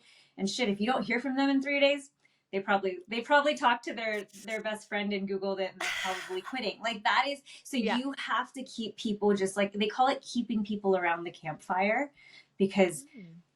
if they stay around the campfire long enough, they might catch a spark. This is what they mean when someone just gets the spark and goes and signs up a bunch of people. This is where it starts to get really culty. Like this is the stuff. Yeah. And so this is what goes on in those groups. And again, if you post something like, oh, I had a really bad experience, or I'm really discouraged, like suddenly your upline's reaching out to you, and it's like, no, you shouldn't be talking about that in the group, because again, you don't want Mm-mm. complaints. You don't want new people to have doubts. So you Yep. don't want to say anything that would create doubt in people below you in the hierarchy. And so yeah, those groups are very intense. There's always something going, and you feel like you have to always keep up with them. So, and this is why people are always on their phones, just constantly. And the Zoom calls, same thing. There's always meetings that are basically not really training as much as just people sharing success stories, which also just serves to be like, well, if they can do it, you can too, and it's always Mhm. the same Mhm. people sharing the story, because there's only so many stories of people actually making money. And but that's what they're for. It's just to Yep. reconvince you that, like, if they can do it, you can too. Like, Yeah. you need to work harder. So And I find it super interesting, and going back to and to all the point, I feel like what it is like you get enamored with the energy and the vibes of people all coming together in the same thing, which I agree is like it's an amazing thing. It's like going to a music concert or festival. You just bounce off each other. And then what I find super interesting is that then they'll bring in like true business owners or people like Tony Robbins or like people like that, or like what's her name? Rachel Hollis. Hollis, Yeah. which it ended up being a whole bag of disappointments, which I kind of knew from the beginning. But again, like another person that's just selling, marriage advice while hers is in shambles, and like, just very on brand to MLMs. I was like, well, this is all kind of making sense. Like just being very like on the outside looking great and perfect, while the inside, if you were just been honest from the beginning and saying you're a bit messy, I think people would have respect you more. But I feel like they have to bring those people in because they have to show success people, but they're not really able to bring them in within their own business. It's like, hey, you're going to these big events to get inspired by people that are actually kind of either doing their own MLM or their own business model whatsoever. So why are you even getting advice from this person that even doesn't run an MLM? Like, I don't think Tony Robbins runs an MLM. But he goes and talks at those events. It's like those are two different businesses. Like Grant Cardone speaking at a MLM like doesn't make sense to me when he like, okay, if he went to like a real estate thing or an investing thing, that would make sense. So I kind of to the point is like they can't really bring maybe their own successful people in, so that they're just bringing in celebrities in the business entrepreneurial buzz thing. So you think you're getting all this information, but it's like a lot of that probably won't even apply to your MLM Right. because you really have nothing to do with those business decisions or thoughts, but you're amped up and everyone gets to meet this famous person, Yeah. and it's like this famous person backed this product. Oh my god, Kim Kardashian tried our tea, like we must be amazing. It's like, no, she probably didn't fucking drink it. And yeah, like of course you're gonna shit out 5 pounds if you drink stuff like that. Like don't eat for 5 days and you probably go through the same thing if you put caffeine in your body, and Right. it's just like, and I get it, but it's again like we really have to stop looking outside ourselves for answers and relying on these like influencers and celebrities and top MLM people, and really dive into the things ourselves. Look at the ingredients, look at the reasons why. Like if someone makes money off of me, I'm immediately like suspect. Like you're in my cesspool. I'm not sure if you're going to stay in it. You might jump out, you might drown in it, but something's up. Like, if you're a general person that's just sharing what you love, and I'm looking up, okay, I want to find a sunscreen, and I see someone that's really passionate about it, I'll go and look. But if someone's in my DMs being like, try this, I'm just like, Yeah. please go away. I know you're a salesperson. I get that. I'm glad that the worlds of DMs is kind of over now. I feel like the Hunbot DM kind of faded over time. They're like, we need a new thing. And now it became like TikTok Reels. And that's another thing. It's like you said, you don't get paid for posting. I don't know where, unless you are a TikToker or, like Yeah. Yeah. you're a influencer, you'll make money, but you don't just make money every single post. And I feel like the digital marketing, faceless marketing, MRR, and whatever, I feel like those are the type of places that are also very misleading of like you can make all this money on digital marketing, but it's like unless someone's buying your product by you posting that, you're not going to. Right. You're just trying to get people to look at your stuff to then buy what you want, but you're not getting paid per post. I think that's a very misleading model as well. Yeah. Do you feel like they kind of fall into the same MLM kind of structure? I guess the I've had trouble placing MRR. I mean, to me, broad strokes, it's the same thing. Same. It's another endless chain. You're selling a digital product. There isn't really as much team building, but what's happening instead with MRR, and for people who are watching, don't know, master resell rights, it's like selling digital courses, but then you're saying you're giving people rights to resell the same course. So you can see how this parallels an MLM, because they're also selling the course and then selling the rights to sell the course. But I don't think there is as much team building, but what's ending up happening is they're all saturating the market with the same exact stuff. And no, like the faceless thing. Like I saw one post, and the first one I was like, this is cool. But it's my antenna was up already. And then if you go to the link tree and you see MRR, and I'm like, I knew it, but then the amount of faceless marketing pages that have now come up because they basically just all bought the same course and are reselling the same course. Listen, that's not how business works. That's not how a marketplace works. There isn't unlimited need for something. Saturation is a real thing that MLMs and MRR just just chooses Don't not see. to Yes. acknowledge Yes. whatsoever. I think it's hilarious. And I think the shitty part is that sometimes these products or these services are really great and then they get caught up in these kind of situations because I've heard a lot of people that have said, and I think that's why it's so hard for us to all place this kind of master resale rights, because there is a lot of good information that yes, you can albeit find it for free or find it for cheaper online, but some people really struggle with that. Some people just want something everywhere, and there's a lot of people that can use a lot of good stuff from the stuff that they're using. A lot of people don't know how to TikTok or Canva. And I think those are all great things. I think what again bothers me is that, well, you can make this kind of income by doing this and posting when said person hasn't even done that themselves. Right. And so that's what bothers me the most. It's like, of course, you want to share a course that you did. And if you want to make money for referring people or whatever, I get the wanting to do that. But it's again, selling this opportunity and telling people that they're overnight going to be able to make millions of dollars or, make all this passive income. And it's like, passive income to me is like, okay, I bought something and I put it on Amazon and I literally just collect the money and I don't have to do anything else. Right. Yes. To me, passive income isn't continually posting every single day about this course, because that is your time. And Yeah. so to me, I think people also have a different understanding of what passive income is. In my opinion, it's like, if it's passive, you're doing very minimal. Like I said, you've bought something, maybe like we've bought water bottles before. We did a thing with Alibaba. We bought a bunch of water bottles and we send it to Amazon and we pay Amazon to store it, and then it just sells and we just get the money as they sell. We really don't have to do anything else after that. I don't even know if that's considered passive income, but I would think that is It's more more of that. passive Or than what they're doing. Yeah. yeah, or I like think of passive taking like, oh, go ahead. yeah, you tell me. I was just gonna say, or like putting something in like a stocks or bonds that's gonna last over time and increasing over time. To me, that's more of a passive income than, okay, I've posted this online product and then I'm gonna have to keep posting every single day. It's like, no, if you just posted it and you one time and it's just in your link tree and you never do anything and you sell stuff, okay. But if you're posting about your faceless business, your marketing business every single day, 2 to 3 times a day, 2 to 3 times a week, unless there's direct income coming from that post, how are you making money off of it? Is that fair to say? Yeah. Yeah. I mean, and what they're doing, the fact that you're working means it's not passive. I mean, like any type of work that you're because yes, exactly. And I would even say, even investments, if you have to manage them, they're not Mm-hmm. truly passive. Yep. Even if you write a book, if you're still on a book tour, it's still not passive until you're literally not doing anything else Yep. besides having that book in a store, And so Exactly. I think that's what real passive income is.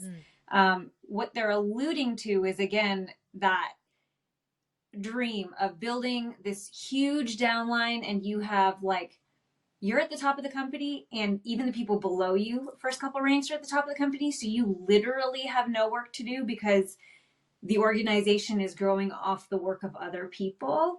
That is the dream in MLM, and that is the passive income that they say that you can create. But like, literally hardly anyone ever gets to that point.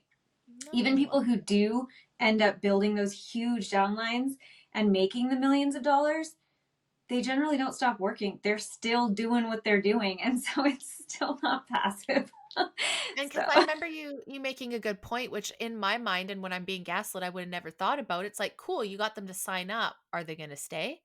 Because what if they don't? And isn't there it's like a percentage that you kind of said of people that, like, it's like a turnover rate? yeah, Like there's most 50 people to don't last. 80% Okay, year so over then year. right. Yeah. Yeah, so then they just jump to another one. That's what I notice a lot, is people jump to another one hoping that this next one's going to be the opportunity, and it's like, and then they get in and then they do a little bit and then, and it just makes me so sad, because it's just like, you're not the problem. Like, it's the model that's the problem. It's not the product. And if you spent as much energy into something that you did, say you loved lip balms, and then you found a way to source your own lip balms and brand it yourself. You get white label lip balms and you get some and you brand it yourself or whatever, and you're selling it and you're doing all those things. Like, if you put all that money and time out of those models and put them into your actual self, it's a lot scarier, it's a lot harder, but then it's yours for the rest of your life. You don't have to think of like, oh, eventually this is going to fizzle out, because everyone that, like getting into Young Living now or something like that, like, I just don't think that you'll make that kind of money now, because Young Living has been around for so long. But maybe a new one, like, that, I think that's where the wellness box has really got onto people, which I do want to bring up before we end this episode today. A little bit newer ones, or have different tactics or different wording by saying, oh, well, we're not an MLM, we're a referral program. Well, if you can't look or really talk to anybody about the products without going through somebody, and then there's a really creepy, okay, so wanting to talk about this wellness box thing, there's one really creepy thing. I don't know if you know this, but a girl allegedly said that she went to go cancel. And the minute she went to go print the cancellation form, because you have to print a cancellation form and send it in, you can't just cancel. Her rep immediately messaged her and was like, "Oh, I see that you're canceling." How do they know that she just printed off a cancellation form? I have no idea. That's wild because I usually generally tell people like quit because you can usually just send in a resignation email and like with most companies, even if they don't say Mhm. that, like if that's what you do, I usually tell people to do that before they even tell their team for that exact reason. So you don't have Yep. people reaching out to you. I have Trying no to stop idea how you. they figured that out. That's kind of creepy. Right? And no, and that's, and it's like, and for all these reasons, right? Like just to your point where it's like if someone wants to quit or isn't feeling well, it gets brought up, they get hushed and they get love bombed, and that's where I get sucked in. I'm like, oh my God, these people are so nice to me and they love me and they want to see me do well. I want to see me do well too. This is great. This is a perfect fit. Yes. All full body, yes. And then I end up getting taken advantage of. And that's 100% that's what happened to me. And it makes me sad. But one of the girls, and this is one thing that I think that you probably deal with advocating as well, is very interesting because I also advocate for a broad variety of topics. I find that everyone's all like, yeah, yeah, stick it to this topic. And then all of a sudden I'll come across a topic that they maybe love and or they're a part of, and then all of a sudden then you're trash. So this also happened to a girl local to Kelowna. She's speaking out through the whole pandemic about the same things I was, just higher level. And so we all know how people are. And I will say I am the same way as well. I have a lot of people with the wellness box, Melaleuca, come after me because, obviously speak about freedom and all that kind of stuff. And I do love non-toxic, whatever. And so she also was doing that. And she just kind of posted being like, hey, like, they're aggressive, but like, I'm sorry, I don't like products in my house that are greenwashed. And that's what they do.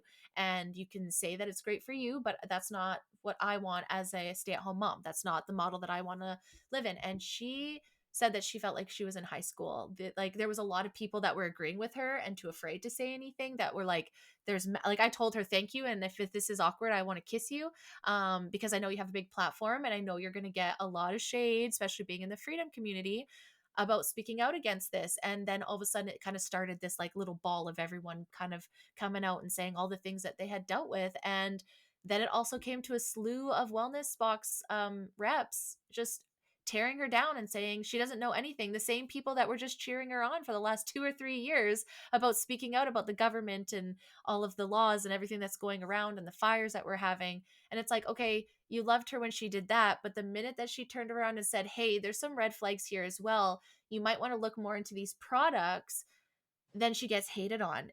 Do you feel that that's an experience that you also have? It's just like everyone's great until all of a sudden you say maybe something like, or even in the anti MLM, it's just like you could say that. And then the minute you say something someone doesn't like, it's like, oh, you're entirely canceled now. It's like, what? Yeah, there is a bit of that. And it's, I try to create content just respectfully. So even if people don't agree with what I'm saying, they hopefully don't like take it too far. Too to You know what heart. I mean? But Yeah.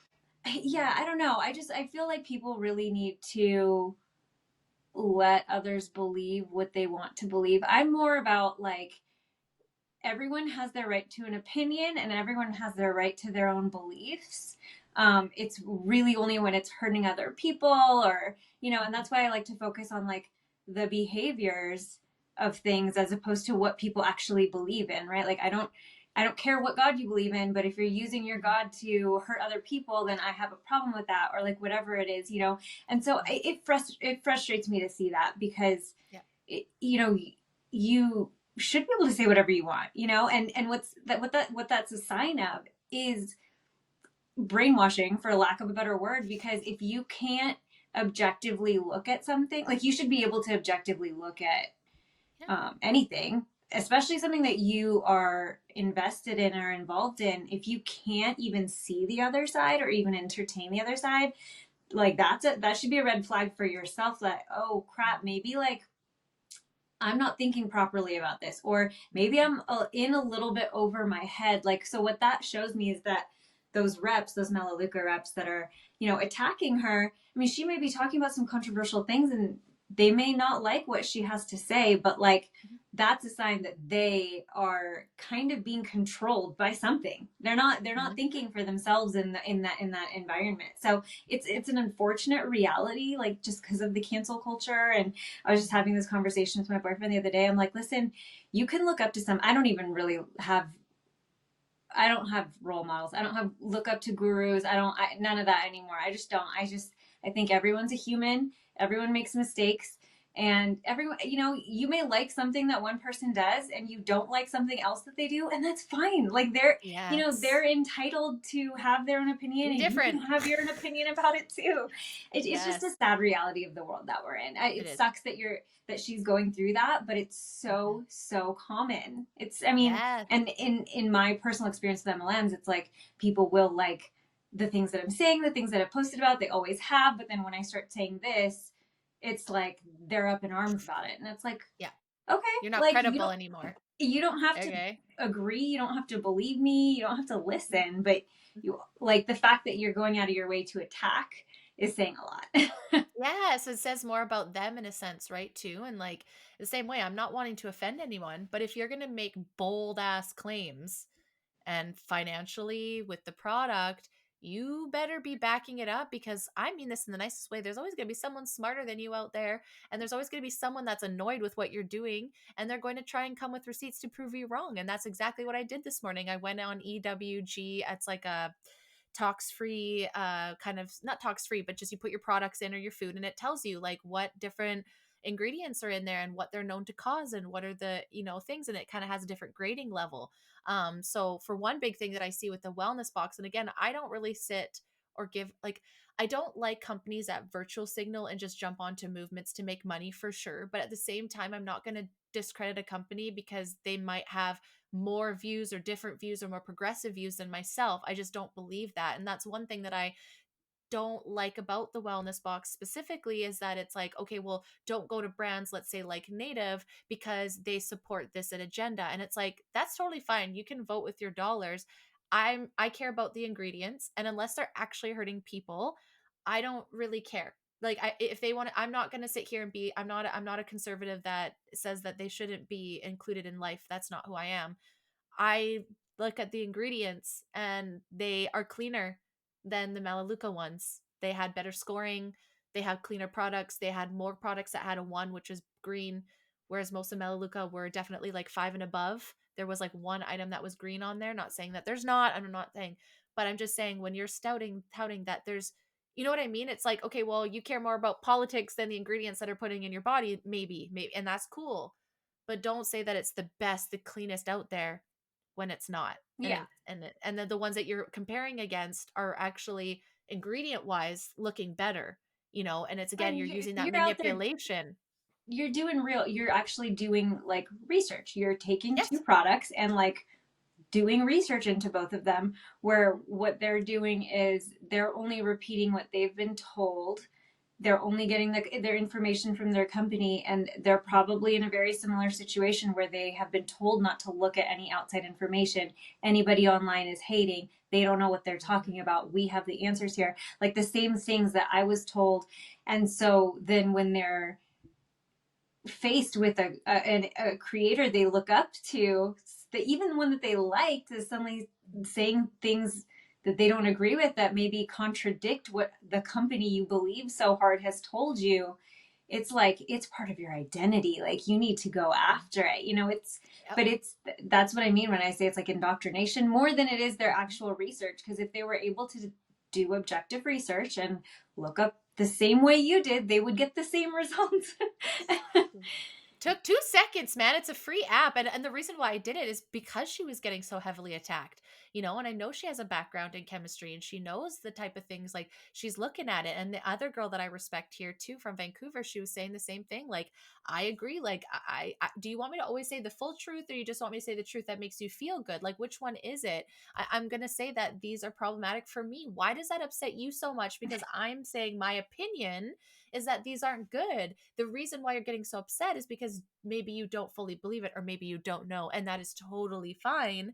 but look into it. And you know what's even cooler? If you came back and was like, you know what? You're right. These aren't the cleanest products out there in the top, but they're really good and they're better than the ones that you can get at the grocery store for these reasons. Like, I just wish we could lead with education on the products of why they're so good and why you should be choosing it. And I feel like when you don't do that, there's two reasons. One, you're in a pyramid scheme and you make more money by recruiting people, or two, the products aren't as good as you say they are and you're too afraid to actually share that. Because again, in my opinion, I'm not a business owner, but I feel that what I see with the most successful business owners is when they're passionate about their products because their story resonates and it's real. And what I'm seeing is buy this box of all these things every month, all the time. This just one specific. I'm sorry, Melaleuca, I'm coming after you right now because you guys came after some of my friends. So, and again, I'm not hating people for it. I absolutely see the mission behind it. I see wanting to bring money into our own country and not, but again, the condescension. Right now, Canada is not doing good, man. It's expensive to live here. If you need to go get your fucking groceries and your cleaning supplies from Walmart, do not let these people make you feel bad about it, okay? Please do not go broke because you might have more chemicals in your house. Like, I get it. I'm also trying to be better. But I feel like, again, these individuals are preying on, oh, you don't think dyes are good and all these things are good? Well, just pay a little bit more. Like, I don't need Windex every month. I'm buying that every 3 to 4 months. I don't need that on a monthly subscription. There's some things that I don't really agree with there, and they make people feel bad about living in a corporate job or doing just business in their day-to-day 9 to 5, especially parents, and then they're making you feel bad for the choices that you're buying because they have better and they know better, and that's what I'm not here for. I Yeah. don't think you need to do that to be a successful business owner. Yeah, I agree. The fear mongering, and like I'm sure especially because you talk about some things that people don't really like to talk about, or it could be really controversial. Um, the fear mongering, though, I even talking about those things, I don't think you need to incite panic or fear in people. You shouldn't, especially in like a sales conversation. I don't think that's the best tactic if you're resorting to that. You know what I mean? But that's a common theme. It's like this fear mongering of. Um, yeah, the whole reason behind greenwashing, and this isn't even just MLMs in general, No, it's everywhere. but you make a very fair point, and same thing with our food, right? Like we could always eat better, but if all you can afford is all you can afford, it's fine. It's like it's not that what you're feeding your kids is just gonna give them cancer and make them die immediately. Like I understand we all want to make better choices all the time, but Yeah. you got to still take care of you got to take Yes. care of your people, you got to take care of yourself, and you shouldn't feel shamed or guilted into spending more money with a specific company, and then also on top of that company being a company that is predatory. It's like it's all bad. And telling people too, like, just quit your day job and just jump into it. It's like that's a very dangerous thing to tell someone when you actually don't know their financial situation. You don't know if they would make more money. Like, I'm sorry, I find it hard pressed to find someone in MLM that makes just as much as people with every like minimum wage job. Like, even like, you're looking at like 20, 25, $30,000 for most like office admin jobs here in Canada, like at the basic level. I don't see many people making that much in MLMs. And maybe if they do, they've made that much. They're not taking out, like, they're like gamblers. Like, I make $10,000. Well, how much did you spend? Because you need to take that away. And that's what true business owners do when they file their taxes. And they very well are aware of how much they make and what's their profit or loss because they have to compare all of that.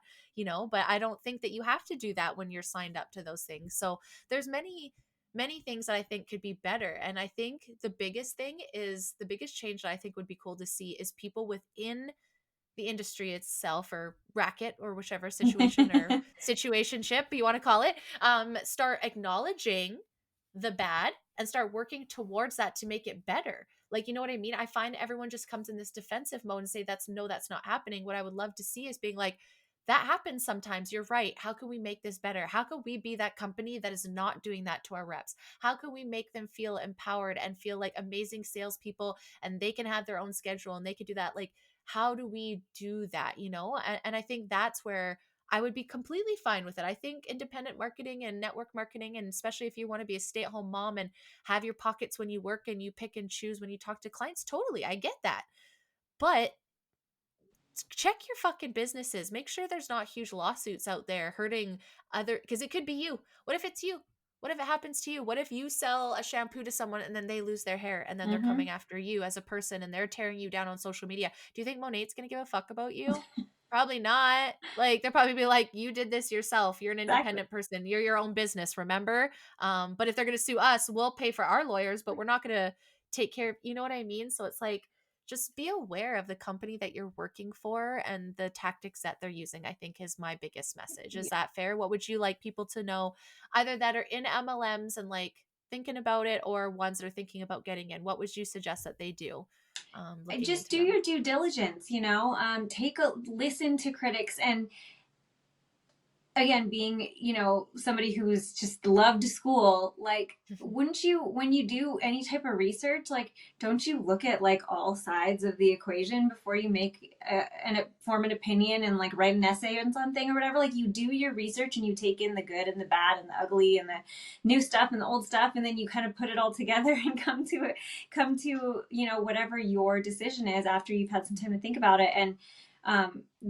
that's not happening when you're looking at joining an MLM or even when you're in one. So I would just, my biggest thing is like start to look at some other information, start to look at other perspectives and opinions out there aside from the company that's taking your money. Like aside from the people that you're paying, like go get Yeah. some other opinions, and 1,000% with what you're saying about like there's no accountability. Like the companies aren't taking responsibility for the damages, that they're causing. Because if they really wanted to create an opportunity for the stay-at-home mom to sell a few products or like whatever, they would just have an affiliate program. That's basically all it would be. It Yeah. wouldn't be this whole multi-level thing. Like this whole thing that you can recruit other people to recruit other people to recruit other people. Even if you don't participate in that, if the company has that structure, it is preying on all those people buying in. The reason they don't have affiliate programs is because they wouldn't make as much money. Nope. So, Nope. like, take all So of these true. opinions in. And if you still want to join, again, do it. Sometimes you just have to have the experience. Maybe you're just looking for the community, whatever, and Yeah. sometimes you just have to learn on your own or whatever. But yeah, I would just say make sure you're looking at all of it. And the further out you are, like if you haven't joined yet, the easier it'll be to just take it all in before you make that decision. Don't let anybody pressure you. Yeah, absolutely. And I think that's a good point too, is like take your time if you're going to do it. I think that's one big thing that they use, and all salespeople use this. We see fitness influencers doing it all the time. Like, I'm opening up 5 more coaching. Like, bitch, you're always got 5 people open. Let's be honest. Like, if someone came to you and was like, I would like to work, like, there's not often that coaches would be like, no, I'm full. Like, everyone wants to make more money. I think that's one thing too, is just be very cautious of that, like, immediacy and that, like, time sensitive, like, oh, if you sign up now, it's like, no, you'll always be able to sign up. There's always going to be different opportunities. Like, if something isn't feeling right for you in your belly and you're getting those red flags, that opportunity will still be there for you in a couple weeks, in a month.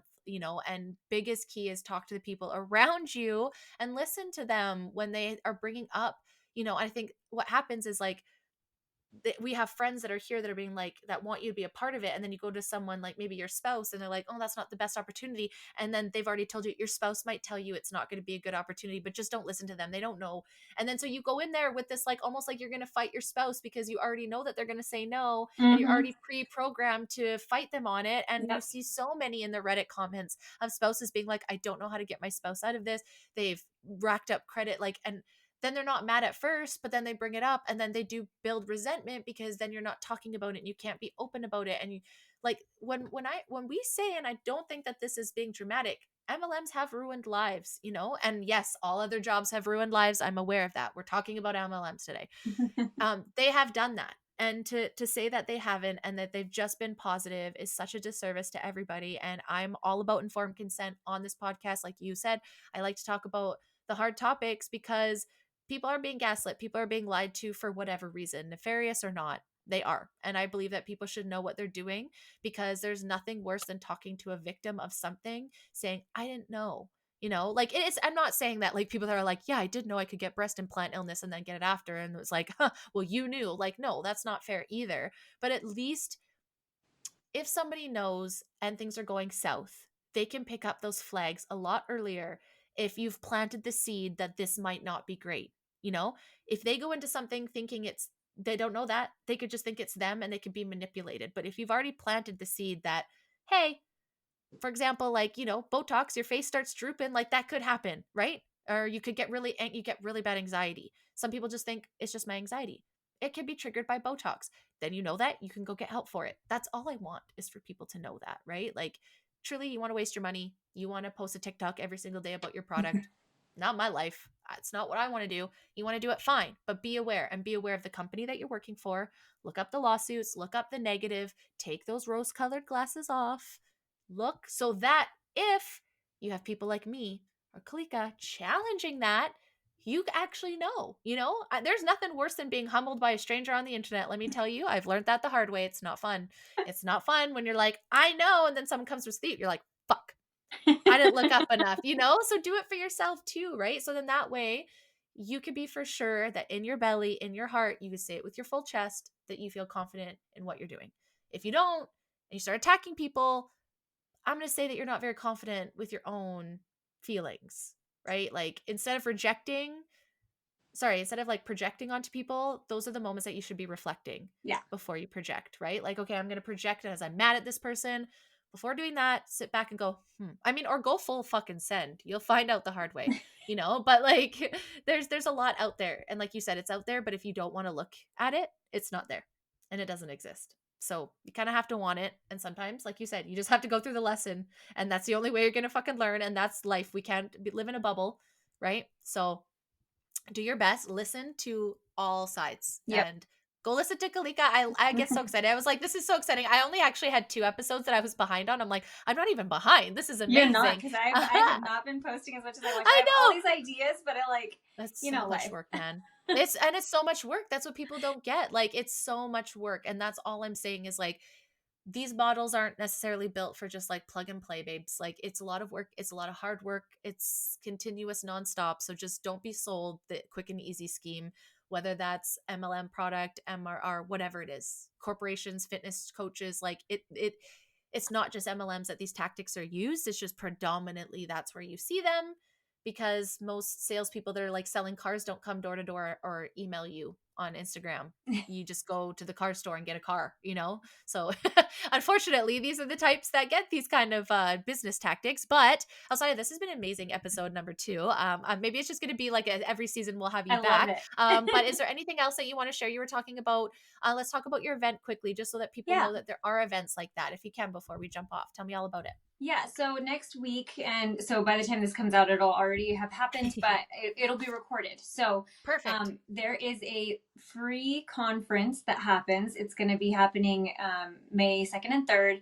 It's mlmconference.com. And this is a consumer protection challenge conference. So it's put on by the business school in New Jersey, I think, College of New Jersey, and it's a professor, and it's a 2-day long thing. It's virtual, so it's just like a Zoom meeting. You just register, you'll get the link for it, and then everything will be posted afterwards. But it's prosecutors, it's educators, it's regulators, and it's people like me who create content on social media, all talking about different aspects of MLMs. And so if you're confused about some of the things that we're talking about, or like you're having that cognitive dissonance where you're in a company, but you're like, what they're saying is also making sense, how do I try to process this?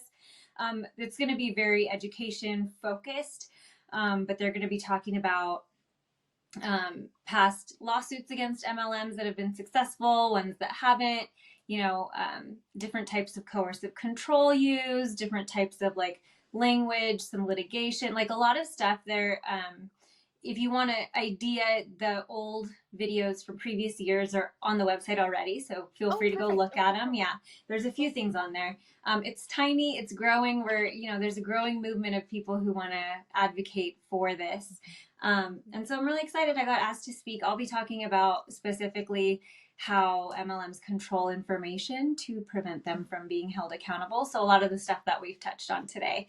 But I'm really excited. So proud. And all of that's just going to be there as an awesome resource in the future. So I think it gives a lot of credibility to our argument and our conversation here today, because a lot of people do paint us as just haters, but it's like, no, there's an actual academic conference going on where the FTC is going to be in attendance, and Tina.org Truth in Advertising is going to be making a presentation. And, there's like 5 different PhDs presenting their research on it. Like, there's a lot of people who've spent a lot of time studying this phenomenon who are talking. So anyone who's interested, feel free to go check that out. MLMconference.com, I think, is what it is. Perfect. Yeah. I'm so proud of you, dude. Keep going. Thank you. I don't know if you guys haven't watched the first episode, make sure to go back and listen to our first episode. I honestly forgot the number, but I'll make sure to put it in the description. So many episodes over the last couple months here. But what I do love is, for yourself, like I said, how we started as friendship. We met in obviously a self-help group, which I will never take back because I learned so much, although I don't respect the presenters anymore. What I got from that was what I needed, even though I'm sure it's generic and you could find it anywhere, but it's the connections. And then watching you, for me, not understanding, I was surrounded by MLM people. I had no idea. I thought it was just and then after I was like, oh, everyone here is trying to sell me something. Everyone's DMing me to be my friend, to sell me something. This is crazy. And we immediately obviously connected for obviously reasons. And it's so interesting to me because even though you pitched me and I was just like, whatever, I wasn't like, get out of my life. You know what I mean? I was like, I really like her though, so I'm just going to keep her around. I'm not going to buy anything because I'm really that person. Like, I'm not going to delete you if you ask me. If you're aggressive, I will. But, if you're like, hey, I have this opportunity, I'm like, no, you're like, cool. But it's just so cool to me. Like you said, when you started posting, I was immediately like, yeah, I got to support her because I have been watching anti-MLM for years. And I know that these girlies get reamed out and really bullied when they start speaking out. So that was really exciting for me to watch the full circle, to then watch you full circle through your healing as well. And now going to, like I said, the more consumer awareness and the behaviors and not attacking certain people, which I watch it all the time. I love my drama channels as well. I'm not saying it doesn't need to be there. However, I think this is a really great way to take that to the next level. Like, okay, we're warning people. How do we help them? How do we empower them? How do we get them to pick these things out and be these watchers of these people so that when you're approached in any way of your life, you can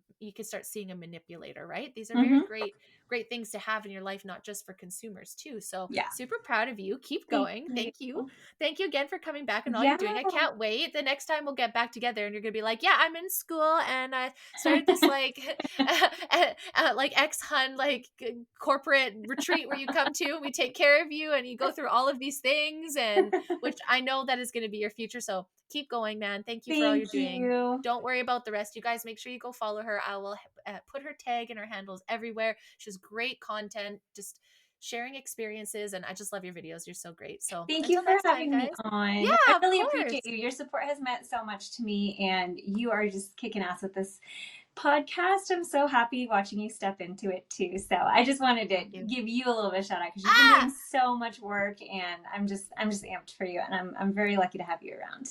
Thank you. And this is what I mean. This is what I love about this, you don't have to kick people out of your lives because you don't always, we didn't agree on that one part of your life. And we're still great friends, and look at the beauty and the, so just really having grace for other people, guys, and be excited and find girlfriends like this that are constantly wanting to amp you up. Like, online friends are the best. I don't care what anybody says. It's like you get them all the love without the expectation of hanging out sometimes. It's fucking great. It's like, oh, well, I don't have to go and see her every single week. We'll just talk all the time. But thank you, girl. It means a lot. It means a lot that advocates see other advocates, and then we keep cheering each other on, because at the end of the day, we're not haters and we know how big our hearts are. And so I keep going all the time, and I'll keep doing it, and I know you will too. So thank you for that. That was really kind. I'm not used to hearing compliments. I'm usually the one showering everyone. So thank you for that. I'll get better at accepting them in the future. But with that, guys, thank you so much for listening and watching, and until next time, bye. Bye.